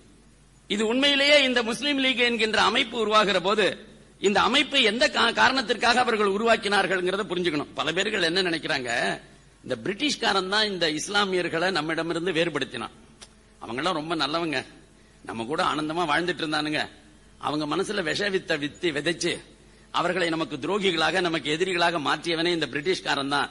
பிரித்தாளும் சூழ்ச்சி, அதுக்கு ஒரு தலைப்பு வேற கொடுத்தானுங்க, பிரித்தாளும் சூழ்ச்சி. அதில் கைதேர்ந்தவர்கள் பிரிட்டிஷ்காரர்கள். அதுக்கப்புறம் காங்கிரஸ் சுதந்திரம் பெற்ற பாரதத்தில் கவர்மெண்ட் நடத்துகிற போது அந்த காங்கிரஸை பார்த்து எதிர்கட்சிக்காரன் என்ன தெரியுமா சொன்னா, அதே பிரிட்டிஷ்காரர்களுடைய பிரித்தாளும் சூழ்ச்சியை இன்றைக்கு காங்கிரஸ் மேற்கொண்டு இருக்கிறது. இந்துக்களுக்கு எதிராக முஸ்லீம்களை மோத விடுகிறார்கள், முஸ்லீம்களுக்கு எதிராக இந்துக்களை மோத விடுகிறார்கள். இதெல்லாம் நம்பிட்டு இருக்காதீங்க, இதெல்லாம் நம்பிட்டு இருக்காதீங்க. யாருடைய கைப்பாவையாகவும் என்றைய தினமும் இஸ்லாமியர்கள் செயல்பட்டதில்லை. ஒரு தீர்க்க தரிசனத்தோடு திட்டமிட்ட ரீதியில் செயல்படுகிறவர்கள் இஸ்லாமியர்கள். ஆனால் எந்த விதமான திட்டமிடலும் இல்லாமல் தீர்க்க தரிசனமும் இல்லாமல் எப்பொழுதும் தவித்துக் கொண்டிருக்கிறவர்கள் இந்துக்கள். அதனால அவன் நம்மள இருந்து பிரிச்சான், அதனாலதான் பிரிஞ்சதுன்னு நினைக்க வேண்டிய அவசியமே கிடையாது. இது அப்படி இல்ல. ஆனா இதுக்கு என்ன காரணம், இதுக்கு பின்னாடி பார்க்கணும்னாக்க, உலகம் முழுவதையும் இஸ்லாமிய மயமாக்க வேண்டும் என்பதற்காக அரபு நாட்டில் இருந்து ஒரு மதம் புறப்படுகிறது. அந்த மதத்தினுடைய நோக்கம் உலகத்தவர்களை எல்லாம் ஆன்மீக ரீதியாக உயர்த்தி ஆண்டவனை உணரச் செய்ய வேண்டும் என்பதற்காக அந்த மதம் உருவாக்கப்பட்டதில்லை. தெளிவாக புரிந்து கொள்ளுங்கள். இந்து தர்மத்தை போல இஸ்லாமும் கூட ஒரு மதம், ஒரு வழிபாட்டு முறை. அது ஆண்டவனை அடைவதற்கான ஒரு சாதனா மார்க்கத்தை காட்டுகிறது. ஆகவே அதில் என்ன தவறு? அவர்கள் இஸ்லாமியர்களாக இருந்துவிட்டு போகட்டும், அவர்கள் இறுதியில் அதே ஆண்டவனைத்தான் உணரப் போகிறார்கள். ஆண்டவனை எந்த வடிவத்தில் வேண்டுமானாலும் எந்த மார்க்கத்தில் வேண்டுமானாலும் போய் உணரலாம் அல்லவா? அப்படி இருக்கிற போது நாம் இஸ்லாமை ஏன் ஒரு மதமாக பார்க்க கூடாது என்று நினைக்காதீர்கள். இஸ்லாம் மதமே அல்ல. தெளிவா புரிஞ்சுக்குங்க. இஸ்லாம் என்கின்ற மதத்தை ஆண்டவனை உணர்வதற்காக யாரும் உருவாக்கல. ஆண்டவனை யார் இந்த மதத்தை உருவாக்கினாரோ அவரும் உணர்ந்ததில்லை, அவர் கூட இருந்தவர்களும் உணர்ந்ததில்லை. இன்றைக்கு இவ்வளவு கால வரலாற்றுக்கு பின்னால நான் ஒரு சேலஞ்ச் பண்ணுகிறேன், இந்த இடத்தில் இருந்து ஏதாவது ஒரு இஸ்லாமியன் நான் ஆண்டவனை உணர்ந்திருக்கிறேன் இந்த இஸ்லாமிய மார்க்கத்தில் போய் என்பதாக சொல்வானால் தன்னுடைய மனசாட்சியில கை வைத்து அப்படி வந்து சொல்ல என்ன தர கண்டான் அவன் மோட்சத்தை பத்தி, என்ன தர கண்டான் பிறப்பு என்ற சுழலிருந்து தன்னை விடுவித்துக் கொண்டு பரம்பொருளோடு ஐக்கியமாவது என்பதை பற்றி அவனுக்கு என்ன தெரியும்? அவன் பிரம்மத்தை உணர்ந்தவனா, பரத்தை உணர்ந்தவனா, பரபிரம்மத்தை உணர்ந்தவனா, ஜீவனை உணர்ந்தவனா, எதை உணர்ந்தவன்? அவனுக்கு ஜீவாத்மா பரமாத்மா என்கின்ற வார்த்தைகளாவது அவனுக்கு தெரியுமா? எதை பற்றி வைத்துக் கொண்டு அவனையும் கூட ஆன்மீக ரீதியாக உலகத்தை உயர்த்துவதற்காகத்தான் இந்த மதத்தை ஒருவர் உருவாக்கினார் என்பதாக நீங்களாகவே அவருக்கு அப்படிப்பட்ட பெருமையை கொடுத்துக் கொண்டு இருக்கிறீர்கள் என்பது எனக்கு புரியவில்லையே. அப்படி உலகம் முழுவதையும் தன்னுடைய காலடியின் கீழ் கொண்டு வர வேண்டும் என்று அரபு நாட்டில் இருந்து எழுந்த அரபு தேசியத்திற்கு பெயர்தான் இஸ்லாம். இது நான் சொல்லல, நல்ல வேளை அன்வர் ஷேக்னு ஒருத்தன் அவன் ஒரு புக் எழுதியிருக்கான். இந்த அன்வர் ஷேக்குங்கிறவன் அரபு நாட்டை சேர்ந்தவனே. அதனால அரபு நாட்டை சேர்ந்த அன்வர் ஷேக் அரபு மொழியை படிச்சு, குரானை படிச்சு, வரலாற்றை படிச்சு அவன் எழுதியிருக்கிறான். அந்த அன்வர் ஷேக் எழுதியிருக்கிற புஸ்தகம் 2 தான். 2 புஸ்தகமும் இஸ்லாமை அப்படியே கிழின்னு கிழிக்கும். அதுல முதல் புஸ்தகத்துக்கு என்னன்னா இஸ்லாம் அரப் நேஷனலிசம். இஸ்லாம் என்பது என்ன? அராபிய தேசியத்திற்கு பெயர்தான் இஸ்லாம். உலகத்தையே அரபு நாட்டுக்கு அடிமையாக்க வேண்டும் என்பதற்காக அரபு தேசத்தில் இருந்து புறப்பட்ட ஒரு சிந்தனை, அவ்வளவுதான். அதை எப்படி சிந்தனா ரீதியாக பரப்ப வேண்டும் என்பதற்காக உலகத்தை அவர்கள் புறப்பட்டார்களா? இல்லை. வாழ்முனையின் கீழ் இந்த உலகத்தை தங்களுடைய தத்துவத்தை ஏற்றுக்கொள்ள செய்ய வேண்டும் என்பதற்காக வாளை ஏந்தி கொண்டு புறப்பட்டார்கள். அப்படி புறப்பட்ட அந்த படையானது உலகத்தினுடைய பெரும்பகுதியை அப்படியே கைப்பற்றிக் கொண்டே வருகிறது. பாரசீகம் விழுந்தது, துருக்கி விழுந்தது, எகிப்து விழுந்தது, இப்படி எத்தனையோ நாடுகள் எல்லாம் விழுந்தன. ஆப்பிரிக்காவின் பெரும்பகுதி விழுந்தது. இப்படி வீழ்ச்சி பெற்றுக் கொண்டே வருகிற போது பாரதத்தினுடைய எல்லைக்குள் நுழைகிறார்கள். அவன் இதுவரைக்கும் நான் அலெக்சாண்டர் சொன்ன பெரிய அன்னைக்கு அலெக்சாண்டரை பத்தி சொன்னேன் இல்லையா, அதே போல உலகத்தையே வெல்ல வேண்டும் என்று புறப்பட்ட அலெக்சாண்டர் எப்படி இங்கு தோற்று போய் திரும்பினானோ அதுபோல அந்த இஸ்லாமும் கூட இந்த மண்ணில் தோற்றது. இதை மௌலானா ஹாலி அப்படின்னு சொல்லி ஒரு வரலாற்று ஆசிரியன், இஸ்லாமிய வரலாற்று ஆசிரியன் ஒருத்தன் அவன் எழுதியிருக்கிறான். என்ன எழுதியிருக்கிறான்னா, இஸ்லாமிய பெருஞ்சேனை 7 கடல்களையும் கடந்து வெல்லுவார் இல்லாமல் தலை நிமிர்ந்து உலகின் பல நாடுகளை இஸ்லாமிய மயமாக்கிக் கொண்டு பாரதத்தின் எல்லையில் அடியெடுத்து வைத்ததும் இந்துஸ்தானத்தின் கங்கையில் அது ஜலசமாதி கண்டது. ஜலசமாதி இங்கதான் அவன் பார்த்திருக்கான். இஸ்லாம் தோற்று போனது இந்த மண்ணில் மட்டும்தான், மறந்து விடாதீர்கள். இஸ்லாம் தோற்று போனது இந்த மண்ணில் மட்டும்தான். ஆகவே இஸ்லாம் இந்த இடத்துல ஜலசமாதி கண்டது கங்கையில. அதனால அன்றையிலிருந்து ஒரு 700 ஆண்டு காலம் இந்த தேசத்தை தொடர்ந்து ஆண்டும் கூட அவர்களால் இந்த தேசத்தை இஸ்லாமிய மயமாக்க முடியவில்லை. ஆனால் அந்த கனவு தொடர்ந்து கொண்டே இருந்தது. அந்த கனவு என்ன கனவு? எப்படியாவது இந்த தேசத்தை இஸ்லாமிய மயமாக்கி விட வேண்டும் என்கின்ற கனவு. அதற்காக பிற்காலத்தில் வஹாபி மூமெண்ட் என்று ஷா வலியுல்லா தெஹ்லவி என்கின்றவனுடைய தலைமையில ஒரு மூமெண்டை உருவாக்கினார்கள். இந்த வஹாபி இயக்கம் என்பது வன்முறையின் மூலமாக எப்படியாவது பாரதத்தினுடைய பல பகுதிகளையாவது இஸ்லாமிய மயமாக்கி விட வேண்டும் என்கின்ற அமைப்பு. இது ஆப்கானிஸ்தானத்தை மையமாக கொண்டு செயல்பட்டது. ஆனா அதுவும் கூட வெற்றி பெறல. அதுக்கப்புறமா 1911 நான் நேற்றைய தினம் குறிப்பிட்டபடி 5ஆம் ஜார்ஜ் மன்னன் வருகிற போதே வங்காள பிரிவினை ரத்து செய்து கொண்டு வந்தான். அதனால வங்காள பிரிவினை கர்சான் செய்து இஸ்லாமிய வங்காளம் இந்து வங்காளம் என்பதாக பிரிக்க நினைத்த முயற்சியானது அப்பொழுது தற்காலிகமாக முறியடிக்கப்பட்டது. இப்ப முஸ்லீம் லீக் என்ற அமைப்பு செயல்படுகிறது. முஸ்லீம் லீகினுடைய நோக்கம் என்ன? எந்த இஸ்லாம் பாரதத்தினுடைய எல்லையில தோற்று போனதோ, 700 ஆண்டு காலம் இந்த தேசத்தை இஸ்லாமிய மன்னர்கள் ஆண்டதற்கு பின்னாலும் கூட 7% பேரை கூட இஸ்லாமியர்களாக மாற்ற முடியவில்லையோ, முழுமையாகவே இந்த தேசத்தை இஸ்லாமிய மயமாக்க வேண்டும் என்கின்ற தாருல் இஸ்லாம் அது நம்முடைய கற்பனையாகவே நின்று போய்விட்டதோ, அதை நடைமுறைப்படுத்துவதற்கு வேறு வழிகளை மேற்கொள்ள வேண்டும். கடந்த கால முறைகள் செயல்படாது அப்படின்னு சொல்லிட்டு அவர்கள் முயற்சி பண்ணி கொண்டிருந்தார்கள். இப்ப முஸ்லீம் லீக் தான் முஸ்லீம்களுக்கு பிரதிநிதித்துவம் உள்ள பாடி, அதுதான் அமைப்பு என்று சொல்லி அந்த தலைவர்கள் சொன்னார்கள். காங்கிரஸ்ல இருக்கக்கூடிய காந்திஜி என்ன பண்ணார் அந்த நேரத்தில்? இல்ல நம்ம அமைப்பு எல்லாரையும் உள்ளடக்கியது. ஆகவே காங்கிரஸ் இந்த தேசத்து மக்கள் அத்தனை பேருக்குமாக சேர்ந்து பேசுகிற இயக்கம். ஆகவே நாங்கள் எல்லோரையும் பிரதிநிதித்துவப்படுத்துகிறோம் அப்படின்னு அவர் சொன்னார். முஸ்லீம் லீக் அதை மறுத்தது. முஸ்லீம் லீக் நாங்கள் தான் முஸ்லீம்களுடைய பிரதிநிதிகள் என்று சொன்னார்கள். இதை பிரிட்டிஷ்காரன் தானே முடிவு பண்ணணும் யார் யாரை பிரதிநிதித்துவப்படுத்துறான்னு. அதனால அவன் சொன்னா முஸ்லீம் லீக் தான் முஸ்லீம்களின் உண்மையான பிரதிநிதி அமைப்பு என்று சொல்லி அவன் அதற்கு விசேஷமான அந்தஸ்து கொடுத்தான். இப்ப இவர்கள் என்ன செஞ்சாங்கன்னா, எல்லா இடத்திலும் மக்கள் தொகைக்கு ஏற்ப அந்தந்த பகுதியில் இருக்கக்கூடிய அந்த தேர்தல் வருகின்ற நேரத்தில் அது எல்லாவற்றிலுமே அந்த ஜனங்கள் எந்த பகுதியில் எந்த ஜனங்கள் அதிகமாக இருக்கிறார்களோ அவர்களுக்கு அந்த தொகுதியை பிரித்து கொடுத்து வகுப்பு வாரி பிரதிநிதித்துவம் என்பதாக சொல்லி, இஸ்லாமியர்கள் வாழ்கிற பகுதிகள் இஸ்லாமிய பிரதிநிதி தான் போக வேண்டும், இஸ்லாமியர்களை வாக்களிப்பார்கள், இந்துக்களுக்கு வாக்களிக்கிற உரிமை கிடையாது, இஸ்லாமியர்களை தேர்ந்தெடுப்பார்கள், இந்துக்களை தேர்ந்தெடுப்பார்கள். அப்படி கணிசமான எண்ணிக்கையில் இஸ்லாமியர்கள் நாடாளுமன்றம் சட்டமன்றத்துக்கெல்லாம் போறதுக்கான ஒரு ஏற்பாட்டை பண்ணணும் அப்படின்னு சொல்லி போராடினார்கள். இதுல முதல்ல இதை காங்கிரஸ் எதிர்த்தது. ஆனால் 1916 லக்னோ ஒப்பந்தம் அப்படின்னு சொல்லி ஒரு ஒப்பந்தத்தை உருவாக்கினார்கள். இந்த ஒப்பந்தத்தை உருவாக்குவதற்காக இவர்கள் நடத்திய நாடகம் இருக்க, அதை நினைச்சீங்கனாலே ரொம்ப நமக்கெல்லாம் சிரிப்பு வரும். அது என்னன்னு கேட்டீங்கன்னா, லக்னோவில் காங்கிரஸ் மாநாடு நடத்த வேண்டும் என்று சொல்லி லோகமானிய பால கங்காதர திலகர் மற்றவர்கள் எல்லாம் முடிவெடுக்கிறார்கள். அதே நேரத்தில் முஸ்லீம் லீகும் லக்னோ நகரத்திலேயே மாநாடு நடத்துவது என்று முடிவு செய்கிறார்கள். ஒரே நகரத்தில் ஒரே நேரத்தில் ஒரே நகரத்தில், ஆனால் 2 மாநாடுகள் நடைபெறுகின்றன. இந்த மாநாடு 2 நடந்தது ரொம்ப சௌரியம். ஏன்னு கேட்டா, அவர்கள் என்ன தீர்மானங்கள் நிறைவேற்றுகிறார்களோ முஸ்லீம் லீக்ல, அதையே ஆதரித்து நாம் இங்கு தீர்மானம் நிறைவேற்றிவிட்டால் நாமும் இஸ்லாமியர்களுடைய குரல் கொடுக்கிறோம், இஸ்லாமியர்களுக்காக குரல் கொடுக்கிறோம் என்பது ஆகிவிடும். அதனால காங்கிரசுக்கு இதனால இஸ்லாமியர்களுடைய செல்வாக்கு பெருகும். அப்படி என்கின்ற எண்ணத்துல முஸ்லீம் லீக் அங்க என்ன தீர்மானம் போட்டதோ அந்த தீர்மானத்தெல்லாம் தெரிந்து வைத்துக் கொண்டு மறுநாளைக்கு இவர்கள் இங்கே தீர்மானம் போடுவார்கள். ஆகவே ஒன்றுக்கொன்று ஆதரவாக அப்படி ஒரு மாநாடு நடந்தது. இதுக்கு பேர் லக்னோ பேக்ட், லக்னோ ஒப்பந்தம் என்பதாக அவர்கள் சொன்னார்கள். இதுல எந்த அளவுக்கு போயிடுச்சுன்னா, நம்ம ஊர்ல ஒரு விஷயத்தை புரிஞ்சுங்க, எந்த ஒரு ஹிந்து தலைவருமே எல்லா காலகட்டத்திலுமே முழுமையான ஹிந்துக்களாக இருந்ததே கிடையாது. இது இந்த நாட்டினுடைய துரதிருஷ்டம். அதாவது ஹிந்து சமுதாயத்தினுடைய உணர்வுகளை புரிந்து கொண்டு அதை வெளிப்படுத்தியவர்களாக இவர்கள் திகழவில்லை. லோகமானிய பால கங்காதர திலகர் ஹிந்து உணர்வுடைய ஹிந்து தலைவர், compare to Gandhi, compare to others, அப்படி என்பதாகத்தான் நம்முடைய மனசுல எண்ணம். ஆனா லோகமானிய பால கங்காதர திலகர் லக்னோ மாநாட்டில் பேசுகிற போது என்ன சொன்னார் தெரியுமா? It is not Lucknow, it is Lucknow அப்படின்னார். இதுக்கு ஊருக்கு பேர் லக்னோ, ஆனால் ஊருக்கு பேர் ஏன் லக்னோனா லட்சுமணபுரி என்பது அந்த ஊருக்கு பேர். அது தெரிஞ்சு போனாம இந்த ஊருக்கு ஏன் இங்கிலீஷ்ல லக்னோன்னு பேருனாக்க, லட்சுமணபுரி என்பது லட்சுமணனுடைய பெயரால் அமைக்கப்பட்டிருந்த நகரம். ராமனுடைய தம்பி லட்சுமணன் பெயரால் அமைக்கப்பட்டிருந்த நகரம். அதுக்கு பேர் லட்சுமணபுரின்னு பேரு. அந்த லட்சுமணபுரி என்பதை சமஸ்கிருதத்தில் இருந்த பெயரை கொஞ்சம் கொஞ்சமாக மாற்றி இங்கிலீஷ்காரன் வந்து பேர் எடுக்கிற போது லக்னோ என்று அது பேர் விட்டுட்டான். இன்றைக்கும் லக்னோங்கிற பேர் தான் பல பேருக்கு தெரிஞ்சிருக்கு, லட்சுமணபுரி என்ற பெயரே தெரியாது. அப்படி அந்த லக்னோன்னு ஒரு வார்த்தை இருக்கு, அதுல லக் நவ் எழுத்தெல்லாம் ஒண்ணுதான், அதை பிரிச்சு படினார். Luck now. அதிர்ஷ்டம் இப்போ அடிக்குது நம்ம பக்கம். என்ன அதிர்ஷ்டம் அடிக்குது? ஒரே ஒரு அதிர்ஷ்டம் தான், இஸ்லாமியர்கள் நம்ம கூடாரத்திற்கு வரப்போகிறார்கள். காங்கிரஸ் கூடாரத்திற்குள் இஸ்லாமியர்கள் வந்து விடுவார்கள். ஆகவே முஸ்லீம் லீக் தோற்று போய்விடும் அப்படிங்கிற கற்பனையில பண்ணாங்க. நடக்கல. இதற்கு இடையில அகில உலக அளவில் ஒரு மிகப்பெரிய நிகழ்ச்சி நடைபெற்றது. அது என்னன்னா முதல் உலக போர். இந்த முதல் உலக போர் 1914 இருந்து ஆரம்பிச்சு 1919 வரைக்கும் இந்த முதல் உலக போர் நடைபெற்றது. இந்த முதல் உலக போர்ல துருக்கி என்பது ஒரு மிகப்பெரிய சாம்ராஜ்யமாக இருந்தது. அதுல துருக்கி எதனால் வரைக்கும் பிரிட்டிஷ்காரர்கள் பக்கம் இருந்து போரிட்டதோ அதனால் வரைக்கும் துருக்கிக்கு ஆபத்து எதுவும் இல்லை.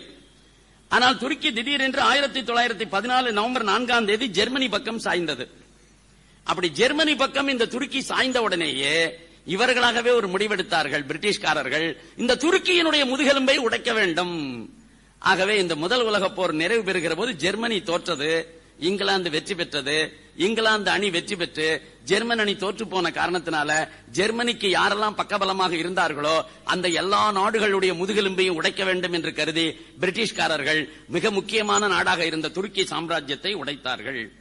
அப்படி துருக்கி சாம்ராஜ்யத்தில் என்னெல்லாம் இருந்தது அப்படின்னு பாத்தீங்கன்னா, அப்ப அரேபியா இருந்தது, ஜோர்டான் இருந்தது, சிரியா இருந்தது, லெபனான் இருந்தது, பாலஸ்தீனம் இருந்தது, ஈராக் இருந்தது. இதெல்லாம் சேர்ந்து துருக்கிய சாம்ராஜ்யம். இந்த சாம்ராஜ்யத்திற்கு ஒரு கலீஃபா அப்படின்னு சொல்லி இஸ்லாமிய தலைவன், அதாவது கலீஃபா என்பது என்னவென்று சொன்னால், இஸ்லாம்ல மத தலைவன் வேறு ராஜ்ய தலைவன் வேறு என்பதாக 2 கிடையாது. ராஜ்ய தலைவனும் மத தலைவனும் ஒருவனே தான். அவனுக்கு பேர் கலீஃபா, காலிஃபைட் என்பதாக ஆங்கிலத்தில் சொல்வார்கள்.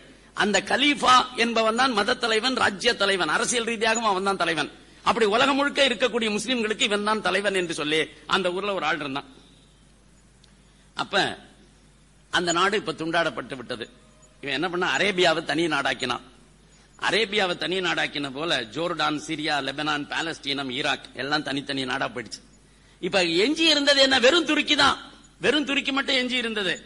இந்த துருக்கியில இப்பொழுது இஸ்லாமிய, அந்த பழமையான இஸ்லாமியவாதத்திற்கு இனிமேல் இடம் கிடையாது, துருக்கியர்களுடைய சிந்தனையின்படி செயல்படும் என்று அட்டாடூர்க் கமால் பாஷா அப்படின்னு ஒரு ஆளு, அவன் திடீர்னு தலைவன் ஆயிட்டான். அவன் தான் இனிமேல் துருக்கிய தலைவன் என்பதாக சொல்லி கமால் பாஷா தலைவன் ஆயிட்டான். கமால் பாஷாவுக்கு இஸ்லாம் மீது ஈடுபாடு கிடையாது. அவன் முஸ்லீமாக இருந்தாலும் கூட அந்த இஸ்லாமியனுக்கு இல்லைங்கிற காரணத்தினால அவன் தான். இப்ப என்ன நடந்தது என்று சொன்னாக்க, ஒரே ஒரு விஷயம் நடந்தது. அப்துல் மஜீத் அப்படிங்கிறவன் தான் அந்த ஊருக்கு கலீஃபாவா இருந்தான். அந்த அப்துல் மஜீத் அப்படிங்கிறவனை அவர்கள் உடனடியாகவே தேசத்தை விட்டு அனுப்பிவிட்டார்கள். இப்பொழுது பிரிட்டிஷ்காரர்கள் என்ன சொன்னார்கள்? இனிமே கலிஃபாவும் கிடையாது, எதுவும் கிடையாது. எதிர்காலத்தில் இஸ்லாமியர்கள் யாரும் கலிஃபான்னு சொல்லக்கூடாது. கலிஃபான்னு யாராவது வாயை திறந்து பேசினாலே உடனடியாகவே அவனுடைய நாக்கை துண்டித்து விடுவோம். கலிஃபாங்கிறதே உலகத்துல இனிமே கிடையாதுடா, இஸ்லாமும் கிடையாது, கலிஃபாவும் கிடையாது, முடிஞ்சு போச்சு கதை உங்களுக்கு அப்படின்னு பிரிட்டிஷ்காரன் சொல்லிட்டான். அதனால இப்ப அப்துல் மஜீதுக்கு பவர் போயிடுச்சு, அவன் எங்கெங்கயோ போயிட்டான். இப்ப உண்மையிலேயே உலகத்துல துருக்கியே எத்துக்கிச்சத. துருக்கி தான் ஒரு காலத்துல இந்த கலிஃபாங்கிற பதவியே வச்சிட்டு இருந்தது. துருக்கிய நாடே இன்றைக்கு சிறுமைப்படுத்தப்பட்டு விட்டது. துருக்கிய நாட்டினுடைய சிறுமைப்படுத்தப்பட்ட துருக்கிய நாட்டினுடைய எழுச்சி பெறுவதற்காக அந்த தேசத்தில் எழுச்சி தலைவனாக இப்பொழுது அட்டாட்டூர் கமால் பாஷா வந்தாச்சு. அவன் மோஸ்ட் மாடர்ன் மேனாக தன்னுடைய ப்ரொஜெக்ட் பண்ணிக்கொண்டு அவன் இஸ்லாமுக்கு விரோதமாகவே செயல்படுவது என்கின்ற முடிவுக்கு வந்துட்டான். அரபுக்கு எந்த மொழி, அரபிய மொழியே நம்ம ஊர்ல இருக்கக்கூடாதுன்னு தான், துருக்கிய மொழியை தவிர வேற ஒண்ணுமே இருக்கக்கூடாதுன்னு தான். அப்பேற்பட்ட சூழ்நிலையில நம்ம ஊர் பிரகஸ்பதிகள்லாம், இந்த நம்மூர்ல இருக்கிற பிரகஸ்பதிகள் என்ன பண்ணானுங்க சேர்ந்து, ஐயோ எங்க கலிஃபாவை ஒழித்து விட்டார்கள், எங்கள் கலிஃபாவை ஒழித்து விட்டார்கள், கலிஃபா என்பது எங்களுடைய மத கோட்பாட்டு தலைவன், ஆகவே அப்பேற்பட்ட பதவியை அழித்து விட்டார்கள், மீண்டும் கலிஃபா வேண்டும், மீண்டும் கலிஃபா வேண்டும் அப்படின்னு நம்மூர்ல இருக்கிற முஸ்லீம் எல்லாம் கத்த ஆரம்பிச்சான். கிலாஃபத் அப்படின்னு ஒரு மூமெண்ட், கலீஃபாவை திரும்ப கொண்டு வந்து அந்த பதவியில் வைக்க வேண்டும் என்பதற்காக அவர்கள் தொடங்கிய அந்த இயக்கத்திற்கு பேர் கிலாஃபத். இப்ப அவன் ஒரு விஷயத்தை புரிஞ்சுக்கிட்டான். என்ன விஷயம் புரிஞ்சுக்கிட்டான்னாக்க, இது நம்ம தயவுல நடக்கிற இயக்கம் இல்ல. முஸ்லீம்கள் போராடி என்னத்தை பண்ண முடியும்? இந்த தேசத்தினுடைய பெரும்பான்மை இந்துக்களுடைய ஆதரவு இல்லாமல் நிச்சயமாகவே கிலாபத் இயக்கம் வெற்றி பெற முடியாது. அதனால இந்த நேரத்தில் என்ன பண்ணா, டபால்னு 1916 லோகமானிய பால கங்காதர சொன்னாரு, லக் நவ் அப்படின்னு சொல்லிட்டு, இப்பதான் அதிர்ஷ்டமே நம்ம பக்கம் அடிக்குது, நம்ம கூடாரத்துக்கு அவெல்லாம் வருவான்னு சொல்லிட்டு அந்த கூடாரத்துக்கு வருவது போல முஸ்லீம்கள் அத்தனை பேரும் காங்கிரஸ் தலைவரான காந்திஜியை அணுகி இந்த கிலாபத் இயக்கத்தை காங்கிரஸ் ஏற்று நடத்த வேண்டும், நாம் 2 பேரும் சேர்ந்து நடத்தி இந்த மதத்தின் உரிமையை பாதுகாக்க வேண்டும் என்று கேட்டார்கள். இப்ப காந்திஜி என்ன நினைச்சாரு, இதை விட ஒரு நல்ல வாய்ப்பு வேற என்ன வர முடியும்? எத்தனையோ முயற்சி செய்து இந்த தேசத்தினுடைய விடுதலை போராட்டத்தில் இஸ்லாமியர்களையும் ஈடுபடுத்த வேண்டும் என்பதற்காக நான் முயன்றதெல்லாம் தோற்று போயிற்று. இஸ்லாமியர்களை இந்த தேசத்தினுடைய விடுதலை போராட்டத்தில் என்னால் ஈடுபடுத்த முடியவில்லை. அப்படி இருக்கிற போது அவனாவே வந்து நம்ம 2 பேரும் சேர்ந்து கிலாபத் இயக்கத்தை நடத்தலாம் அப்படின்னு சொன்னாக்க, கிலாபத் இயக்கத்திற்கு காங்கிரஸ் ஆதரவு தருகிறது என்கின்ற போர்வையில இது பிரிட்டிஷ்காரர்களுக்கு எதிரான கிளர்ச்சி தானே. ஆகவே பிரிட்டிஷ்காரர்கள் தானே இந்த கலிஃபாவை ஒழித்திருக்கிறார்கள். ஆகவே முஸ்லீம்கள் இப்பொழுது பிரிட்டிஷ்காருக்கு விரோதமாக இருக்கிறார்கள். ஆகவே நம்ம பக்கம் அவங்க வந்துட்டாங்கன்னா எதிர்காலத்தில் இந்த தேசத்தினுடைய விடுதலை போராட்டத்தில் இஸ்லாமியர்களும் ஈடுபடுத்துவதற்கு இது ஒரு தொடக்கமாக அமையும் என்று கருதி, ரொம்ப நல்ல ஐடியா, இதை விட பெஸ்ட் ஐடியா என்ன இருக்க முடியும்? Congress definitely will take up the issue அப்படின்னு சொல்லிவிட்டார். இதுல என்ன வேடிக்கைன்னா, இதற்காக ஒரு மாநாட்டில் தீர்மானம் போடணுமே. அதுக்காக கல்கத்தாவில் காங்கிரஸ் அவசர கூட்டம் 1920 ஆகஸ்ட் இன்னைக்கு நடந்தது. அதுல ஒத்துழையாமை இயக்கம், நான் கோஆபரேஷன் மூவ்மெண்ட் என்பதாக சொல்லி ஒரு இயக்கத்தை அறிவித்தார் காந்தியடிகள். இப்ப எவனோ ஒரு கலீஃபா அவன் பதவியை திரும்ப கொண்டு வருவதற்காக ஒத்துழையாமை இயக்கம் நடத்துகிறேன்னு சொன்னா எந்த ஹிந்து வருவான்? ஒரு ஹிந்துவும் சேர மாட்டான். அதுல காங்கிரஸ்ல இருக்கிற இந்துக்கள் நிறைய எண்ணிக்கையில இதுல சேர்ந்து வெற்றி போராடணும். அப்படி போராடணும்னா இவனுக்கு கிலாபத்துக்காக இது நடக்குதுன்னு சொன்னா எவனும் கேட்க மாட்டான். அதனால முஸ்லீம்கள் பக்கம் பேசுகிற போது இது கிலாபத்துக்காகத்தான் நடக்கிறது என்று அவர்களிடத்தில் பேசிவிட்டு, காந்தியடிகள் இந்துக்களை பார்த்து பேசுகிற போது என்ன சொன்னார், இது ரவுலட் சட்டத்திற்கு எதிர்ப்பு, ஜாலியன்வாலா பாக் படுகொலைக்கு எதிர்ப்பு, ஆகவே நாம அதற்கு ஒரு மிகப்பெரிய போராட்டத்தை நடத்தியாக வேண்டும் என்று சொன்ன உடனே, நான் தான் ஏற்கனவே சொல்லியிருக்கேன், இந்த பேமானி இந்துக்கள்லாம் இருக்காங்களா, இவனுக்கு ஒன்னும் புத்தி சோதனை சுய சிந்தனை எதுவுமே கிடையாது. அதனால இவன் என்ன பண்ணிட்டான், ஆகா காந்திஜி சொல்லிட்டாரு அதனால நம்ம போகணும் சொல்லிட்டு உண்மையிலே இது இதுக்கு தான் இருக்கப்படுறேன்னு சொல்லிட்டு. இதுல என்ன வேடிக்கைன்னு கேட்டீங்கன்னா, எப்பேற்பட்ட மகான்கள் இவர்கள்லாம் அந்த இயக்கத்துக்கு ஆதரவு தெரிவித்தார்கள். யாரு? ஆரிய சமாஜத்தினுடைய மிகப்பெரிய தலைவராக இருந்த சுவாமி ஸ்ரத்தானந்தா, அவர் இந்த இயக்கத்துக்கு ஆதரவு தெரிவித்தார். ஆரிய சமாஜம் இஸ்லாமியர்களை கடுமையாக எதிர்க்கிற அமைப்பு. அப்பேற்பட்ட அமைப்பை சேர்ந்த சுவாமி ஸ்ரத்தானந்தா இந்த கிலாபத் இயக்கத்திற்கு காந்திஜி சொன்னாருங்கிற காரணத்திற்காக இதற்கு ஆதரவு தெரிவித்தார். லாலா லஜபதி ராய் எப்பேற்பட்ட இந்து தலைவர், அவரும் கூட இதற்கு ஆதரவு தெரிவித்தார். இதுல வேடிக்கை என்னன்னா, சுவாமி ஸ்ரத்தானந்தா டெல்லியில் இருக்கக்கூடிய ஜும்மா மசூதி படிக்கட்டில் நின்று கொண்டு வெள்ளிக்கிழமை என்று அவர்களுடைய ஜும்மா அந்த நமாஸ் ஒன்று நடக்குமே, அந்த வெள்ளிக்கிழமை நமாஸ் முடிகிற போது அவர்களிடத்திலே எழுச்சி உரையாற்றினார் ஸ்ரத்தானந்தா. அதாவது எப்படியெல்லாம் நம்ம கீழே போயிருக்கோம், யாரெல்லாம் ஏமாற்றப்பட்டு இருக்கிறோம் என்பதற்காக இதை சொன்ன. ஆனா இந்த கிலாபத் இயக்கம், இந்த ஒத்துழையாமை இயக்கம், இது தோத்து போச்சு, கம்ப்ளீட்லி ஃபெயில்யூர். அதனால நம்ம ஊர்ல இந்த இயக்கத்தை பிரிட்டிஷ்காரன் ஒடுக்கிவிட்டான், ஒரு நிமிஷத்துல ஒடுக்கிவிட்டான். அதனால இதுல காந்திஜி தலையிட்டு இருந்தா என்ன, எவன் தலையிட்டு இருந்தானே எல்லாத்தையும் ஒடுக்கிவிட்டானுங்க, முடிஞ்சு போச்சு கதை. ஒரு வருஷம் கூட நடக்கல. இப்ப 20ல தீர்மானம் போட்டானுங்க, 21க்குள்ள முதுகெலும்பே முறிச்சுட்டான். அதுக்கப்புறம் இவன் எவனும் பேச முடியாது. இங்க தோத்து போனவங்க இப்ப என்ன பண்ணா, துருக்கிக்கு போய் பயணம் போய் துருக்கியில இருக்கக்கூடிய கமால் பாஷா கிட்ட நீயே உலகத்துல கலீஃபா ஆயிடுன்னு சொன்னாக்க அவன் கலீஃபா ஆயிடுவான்.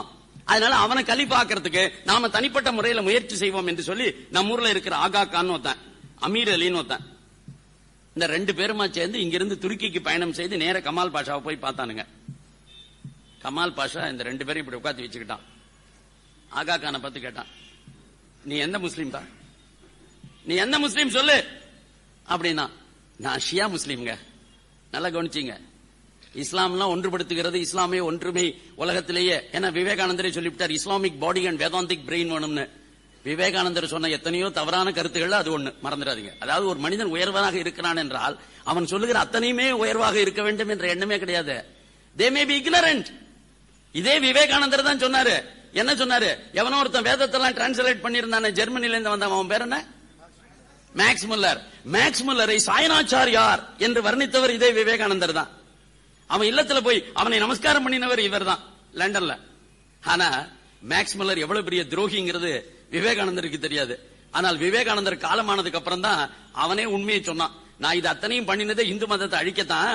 எனக்கு என்னடா கேடு கெட்டது, வேதத்து மேல எனக்கு என்ன அக்கறை, இந்த வேதம் எவ்வளவு மோசமான இலக்கியம் என்பதை உலகத்தவர்களுக்கு தெரிவிப்பதற்காகத்தான் பிரிட்டிஷ் கவர்மெண்டினுடைய பணத்துல இதை டிரான்ஸ்லேட் பண்ணினான் இங்கிலீஷ்ல. ஆகவே நான் அதற்காகத்தான் பண்ணி இருக்கிறேங்கிற உண்மையை ஒப்புக்கிட்டான். ஏன்னா ஒரு காலகட்டத்தில் வாழ்கிற தலைவர்களுக்கு எல்லா தகவல்களும் தெரிஞ்சிருக்கணுங்கிற அவசியம் இல்ல. அவர்கள் தங்களுடைய காதுகளை கூர்மையாக திறந்து வச்சிருக்கணும், கண்களை பார்க்கணும். அப்பதான் சமுதாயத்தில் முழுமையாக தெரியும். சில நேரங்கள்ல நாமவே காதுகள் எல்லாம் க்ளோஸ் பண்ணிக்கிட்டு கண்களையும் மூடிக்கொண்டு நாமவே இதான் நிலைமை நினைச்சுக்கிட்டு முடிவெடுத்தா அப்படித்தான் முடிவெடுக்கும். அந்த மாதிரி இவன் கேட்டான், நான் ஷியா முஸ்லீம் அப்படின்னா. உடனே அமீர் அலிட்ட கேட்டான், நீ யாருப்பா, நீ எந்த முஸ்லீம் அப்படின்னா. கோஜா முஸ்லீம் அப்படின்னா அமீர் அலி. இங்க பாரு, நான் யாரு தெரியுமா, கமால் பாஷா சொன்னா, நான் சுன்னி முஸ்லீம். நீ ஒரு ஷியா, அவன் ஒரு கோஜா, நான் ஒரு சுன்னி முஸ்லீம். நீங்க 2 பேரும் சேர்ந்து என்ன உலகத்திலேயே கலீஃபா ஆக வேண்டும் என்று கேட்கிறீர்கள். நான் சொன்ன நீ கேப்பியாடா, நான் சொன்ன நீ கேப்பியா? உனக்கு நான் தலைவனா? நான் தலைவனா இருந்து சொல்லக்கூடிய கட்டளையை நீங்கள் ஏற்றுக்கொள்வீர்களா? ஷியாக்காரர்கள் ஏற்றுக்கொள்வீர்களா? இல்லையே. கோஜாக்காரர்கள் ஏற்றுக்கொள்வீர்களா? இல்லையே. அதை விடுற, பிரிட்டிஷ்காரங்கிட்டயே பேச முடியாம அடிமைப்பட்டு கிடக்கிற உனக்கு நான் கலீஃபா ஆகணும், பிரிட்டிஷ்காரனை எதிர்க்கணும். இல்ல, ஜாகிரதை, திரும்பி போங்கடான்னா. திரும்பி வந்துட்டானுங்க. அப்புறம் நம்ம ஊர்ல 2 பிரகஸ்பதிகள் இருந்தாங்க முஸ்லீம்ல, முகமது அலி, இந்த இன்னொரு அலி ஷவுகத் அலின்னு. இந்த 2 அலியும் சேர்ந்து நேர அரேபிய மன்னரை போய் பார்த்து அந்த அரேபிய மன்னரையே உலகத்துல கலீஃபா ஆக்கிடலாம்னு சொல்லிட்டு அவங்க போனாங்க. அவனை பார்த்து சொன்னாங்க, அவன் கலீஃபா ஆகணும்னு. 2 பேருக்கும் தாடி உண்டு. இந்த முகமது அலி ஷவுகத் அலி 2 பேருக்கும் நல்ல பெரிய தாடி. அவன் என்ன பண்ணான், அந்த நான் விளையாட்டுக்கு சொல்ல, கதை நடந்ததை சொல்றேன். இந்த 2 பேரையும் இந்த 2 தாடியும் இப்படி பிடிச்சி இழுத்தான். இழுத்து இவன் மண்டை அவன் மண்டையோட மோதினான். இவன் மண்டை அவன் மண்டையோட மோதி, ஏண்டா என்னடா என்ன வச்சு என்னடா காமெடி பண்ண பாக்குறீங்கன்னு விவேக் பாஷையில கேட்டான். என்ன வச்சு காமெடியா பண்ண பாக்குறீங்க நீங்க எல்லாம் சேர்ந்துக்கிட்டு, என்ன வச்சு காமெடி எல்லாம் பண்ற வேலையெல்லாம் வச்சுக்காத அப்படின்னா. சரின்ட்டான். அதெல்லாம் காமெடி கிமெடி பண்ணலங்க, உண்மையிலே தான் வந்தோம். அதெல்லாம் எங்கிட்ட வச்சுக்காதரா. இங்க பாரு, வந்துட்ட முஸ்லீம்களா வந்ததுனால உனக்கு 3 நாளைக்கு விருந்து உண்டு. அரண்மனையில் ஒழுங்கா தங்க, 3 நாளைக்கு சோறு தின்னு, 4வது நாள் காலம்பரை முதல்ல வண்டியை பிடிச்சி ஊரை பார்க்க போ அப்படின்ட்டான். அதுக்கப்புறம் ஈரான் மன்னர் ரேசா ஷா பெஹலா அப்படின்னு ஒருத்தர் தான், அவங்ககிட்ட போனானுங்க. அவன் சொல்லிட்டான், இனிமே கலீஃபாவே உலகத்திலே கிடையாதியா, முடிஞ்சு போன கதை, இதெல்லாம் எதுக்கு அனவசியமா இங்க வந்து பேசிட்டு இருக்கீங்க, உங்களுக்கு என்னத்துக்காக இந்த கலீஃபாவெல்லாம் தேவை, நீ எங்கேயோ நாட்டில் இருக்க, நான் எங்கேயோ இருக்கேன், உனக்கு எனக்கு என்ன சம்பந்தம், போய் சேருட்டான். முடிஞ்சு போச்சு. கலீஃபா தோல்வி. கலீஃபா இயக்கம் உலக அளவில் தோல்வி. பாரத நாட்டில் கிலாபத் இயக்கம் தோல்வி. இந்த தோல்வியை ஒப்புக்கொள்ளக்கூடிய மனோபாவம் எப்பொழுதுமே இஸ்லாமியர்கள்ட்ட கிடையாது. அதனால உள்ளூர்ல இருக்கிற முஸ்லீம்கள்ட்ட பெரிய கிலாபத் இயக்கம் பெரிய போராட்டம் நடக்குதுன்னு சொல்லியிருக்காங்க. அதனால இவனுக்கு ஜெயிச்சதா காமிச்சுக்கணுமே சொல்லிட்டு கேரளாவில் முகமது ஷாஜி அப்படின்னு ஒருத்தனை பார்த்தான். நீ தாண்டா உலகத்துக்கே கலீஃபான்ட்டான். அவன் ஏதோ பாவம் அன்றாளுங்காட்சியா ஒரு வீட்டுல உட்கார்ந்து இருந்த ஒரு முஸ்லீமை பார்த்து, நீதான் உலகத்தினுடைய கலீஃபா அப்படின்னு சொல்லிவிட்டு நீ உடனே ஜிஹாது போருக்கு புறப்படுனா, அவனை ஒரு குதிரை மேல தூக்கி உட்காந்து வச்சுக்கிட்டு பெரிய போருக்கு புறப்படுகிறார், இஸ்லாமிய ஜிஹாது தொடங்கி விட்டது, இஸ்லாமிய விரோதிகளை அழிப்போம், பிரிட்டிஷ்காரர்களை அழிப்போம் அப்படின்னு சொல்லி ஆரம்பிச்சான். அப்படி ஆரம்பிச்ச உடனே இதை பிரிட்டிஷ்காரனுக்கு கொடுக்கறதுக்கு எவ்வளவு நேரம் ஆகும்? பாவம், எவனை குதிரையில் தூக்கி வச்சானோ அவனை தூக்கு தண்டனை கொடுத்து மேல உள்ளத்துக்கு அனுப்பிச்சுட்டான். நீ அல்லாட்ட நேர போய் சேரு, அவர்கிட்ட போய் கேட்டு மறுபடியும் கலீஃபா யாருன்னு கேட்டுவா, அதுக்கப்புறமா இங்க கலீஃபா வரலாம், அது வரைக்கும் நீ அங்க போயிருடா அப்படின்னு சொல்லி அனுப்பிச்சுட்டானுங்க. இவன் நேரம் அல்லாஹ்கிட்ட போட்டான். அதுக்கப்புறமா இது ஆத்திரம் வந்துருச்சு. இப்ப பிரிட்டிஷ்காரனை எதிர்த்தாதானே இந்த பிரச்சனை, பிரிட்டிஷ்காரனை எதிர்க்க முடியல. அதனால இந்த ஆத்திரத்தை அக்கம் பக்கத்தில் இருக்கக்கூடிய இந்துக்கள் மீது திருப்பினார்கள். கேரளத்தில் இருக்கக்கூடிய மாப்ளா, இப்பொழுது மலப்புரம் மாவட்டம்னு ஒரு பேர் இருக்க, அந்த பகுதியில் இருக்கக்கூடிய முஸ்லிம்கள் அத்தனை பேருமாக சேர்ந்து கொண்டு அவர்கள் இந்துக்களை தாக்குவது, மதம் மாற்றுவது, கற்பழிப்பது என்கின்ற விஷயத்தில் ஈடுபட்டார்கள். இத பத்தி servants of India society report, அதாவது servants of India society report எதுக்காக கொடுக்கறேன்னாக்க, அவர்கள் எதுவும் இந்த பக்கம் கொஞ்சம் கூடுதல் அந்த பக்கம் கொஞ்சம் குறைவு அப்படி எழுதுகிறவர்கள் அல்ல, உண்மையிலே என்ன நடந்ததோ அதை எழுதுகிறவர்கள். அதனால அவர்கள் ஒரு ரிப்போர்ட் தயார் பண்ணி கொள்ளார்கள். அதுல கொல்லப்பட்ட இந்துக்கள் 1500 பேர், பலவந்தமாக மதம் மாற்றப்பட்டவர்கள் 20,000 பேர், கொள்ளையடிக்கப்பட்ட சொத்து 3 கோடி ரூபாய், துரத்தி அடிக்கப்பட்டவர்கள் 1 லட்சம் பேர், வீடு வாசல்லாம் இழந்து நம்பூதிரிகள், நாயர்கள் எல்லாருமாக அந்த கிராமத்தை விட்டு ஓட வேண்டிய நிலைமை வந்தது. அந்தந்த கிராமத்தில் இஸ்லாமியர்கள் படுத்திய பாடு மிகப்பெரிய அளவில் இருந்தது. ஆனால் இந்த இஸ்லாமிய போராட்டத்தில் யாரெல்லாம் ஈடுபட்டு இந்துக்களை கொலை செய்தார்களோ அவர்களுக்கு தண்டனை வழங்காதது மட்டுமல்ல, பிற்காலத்தில் இந்திரா காந்தி காலத்தில் இவர்களுக்கு சுதந்திர போராட்ட வீரர்களுக்கான பென்ஷன் வழங்கப்பட்டு இருக்கிறது, மறந்து விடாதீர்கள். அதாவது வரலாற்றில் பாடமே நம்ம கத்துக்க மாட்டோங்கிறதுக்கு இதை விட ஒண்ணுமே கிடையாது. என்னைக்கோ அவன் என்னைக்கோ பண்ணான், யார அடிச்சான்? இந்துக்களை அடிச்சான். அவனை பிரிட்டிஷ்காரனை எதிர்த்து போராடிய சுதந்திர போராட்ட வீரர்கள் என்பதாக சொல்லி அந்த பெயர்களுக்கெல்லாம் இப்பொழுது பென்ஷன் கொடுத்துக் கொண்டு இருக்கிறார்கள் அவர்களுடைய குடும்பத்தினருக்கு. இது மட்டும் இல்ல,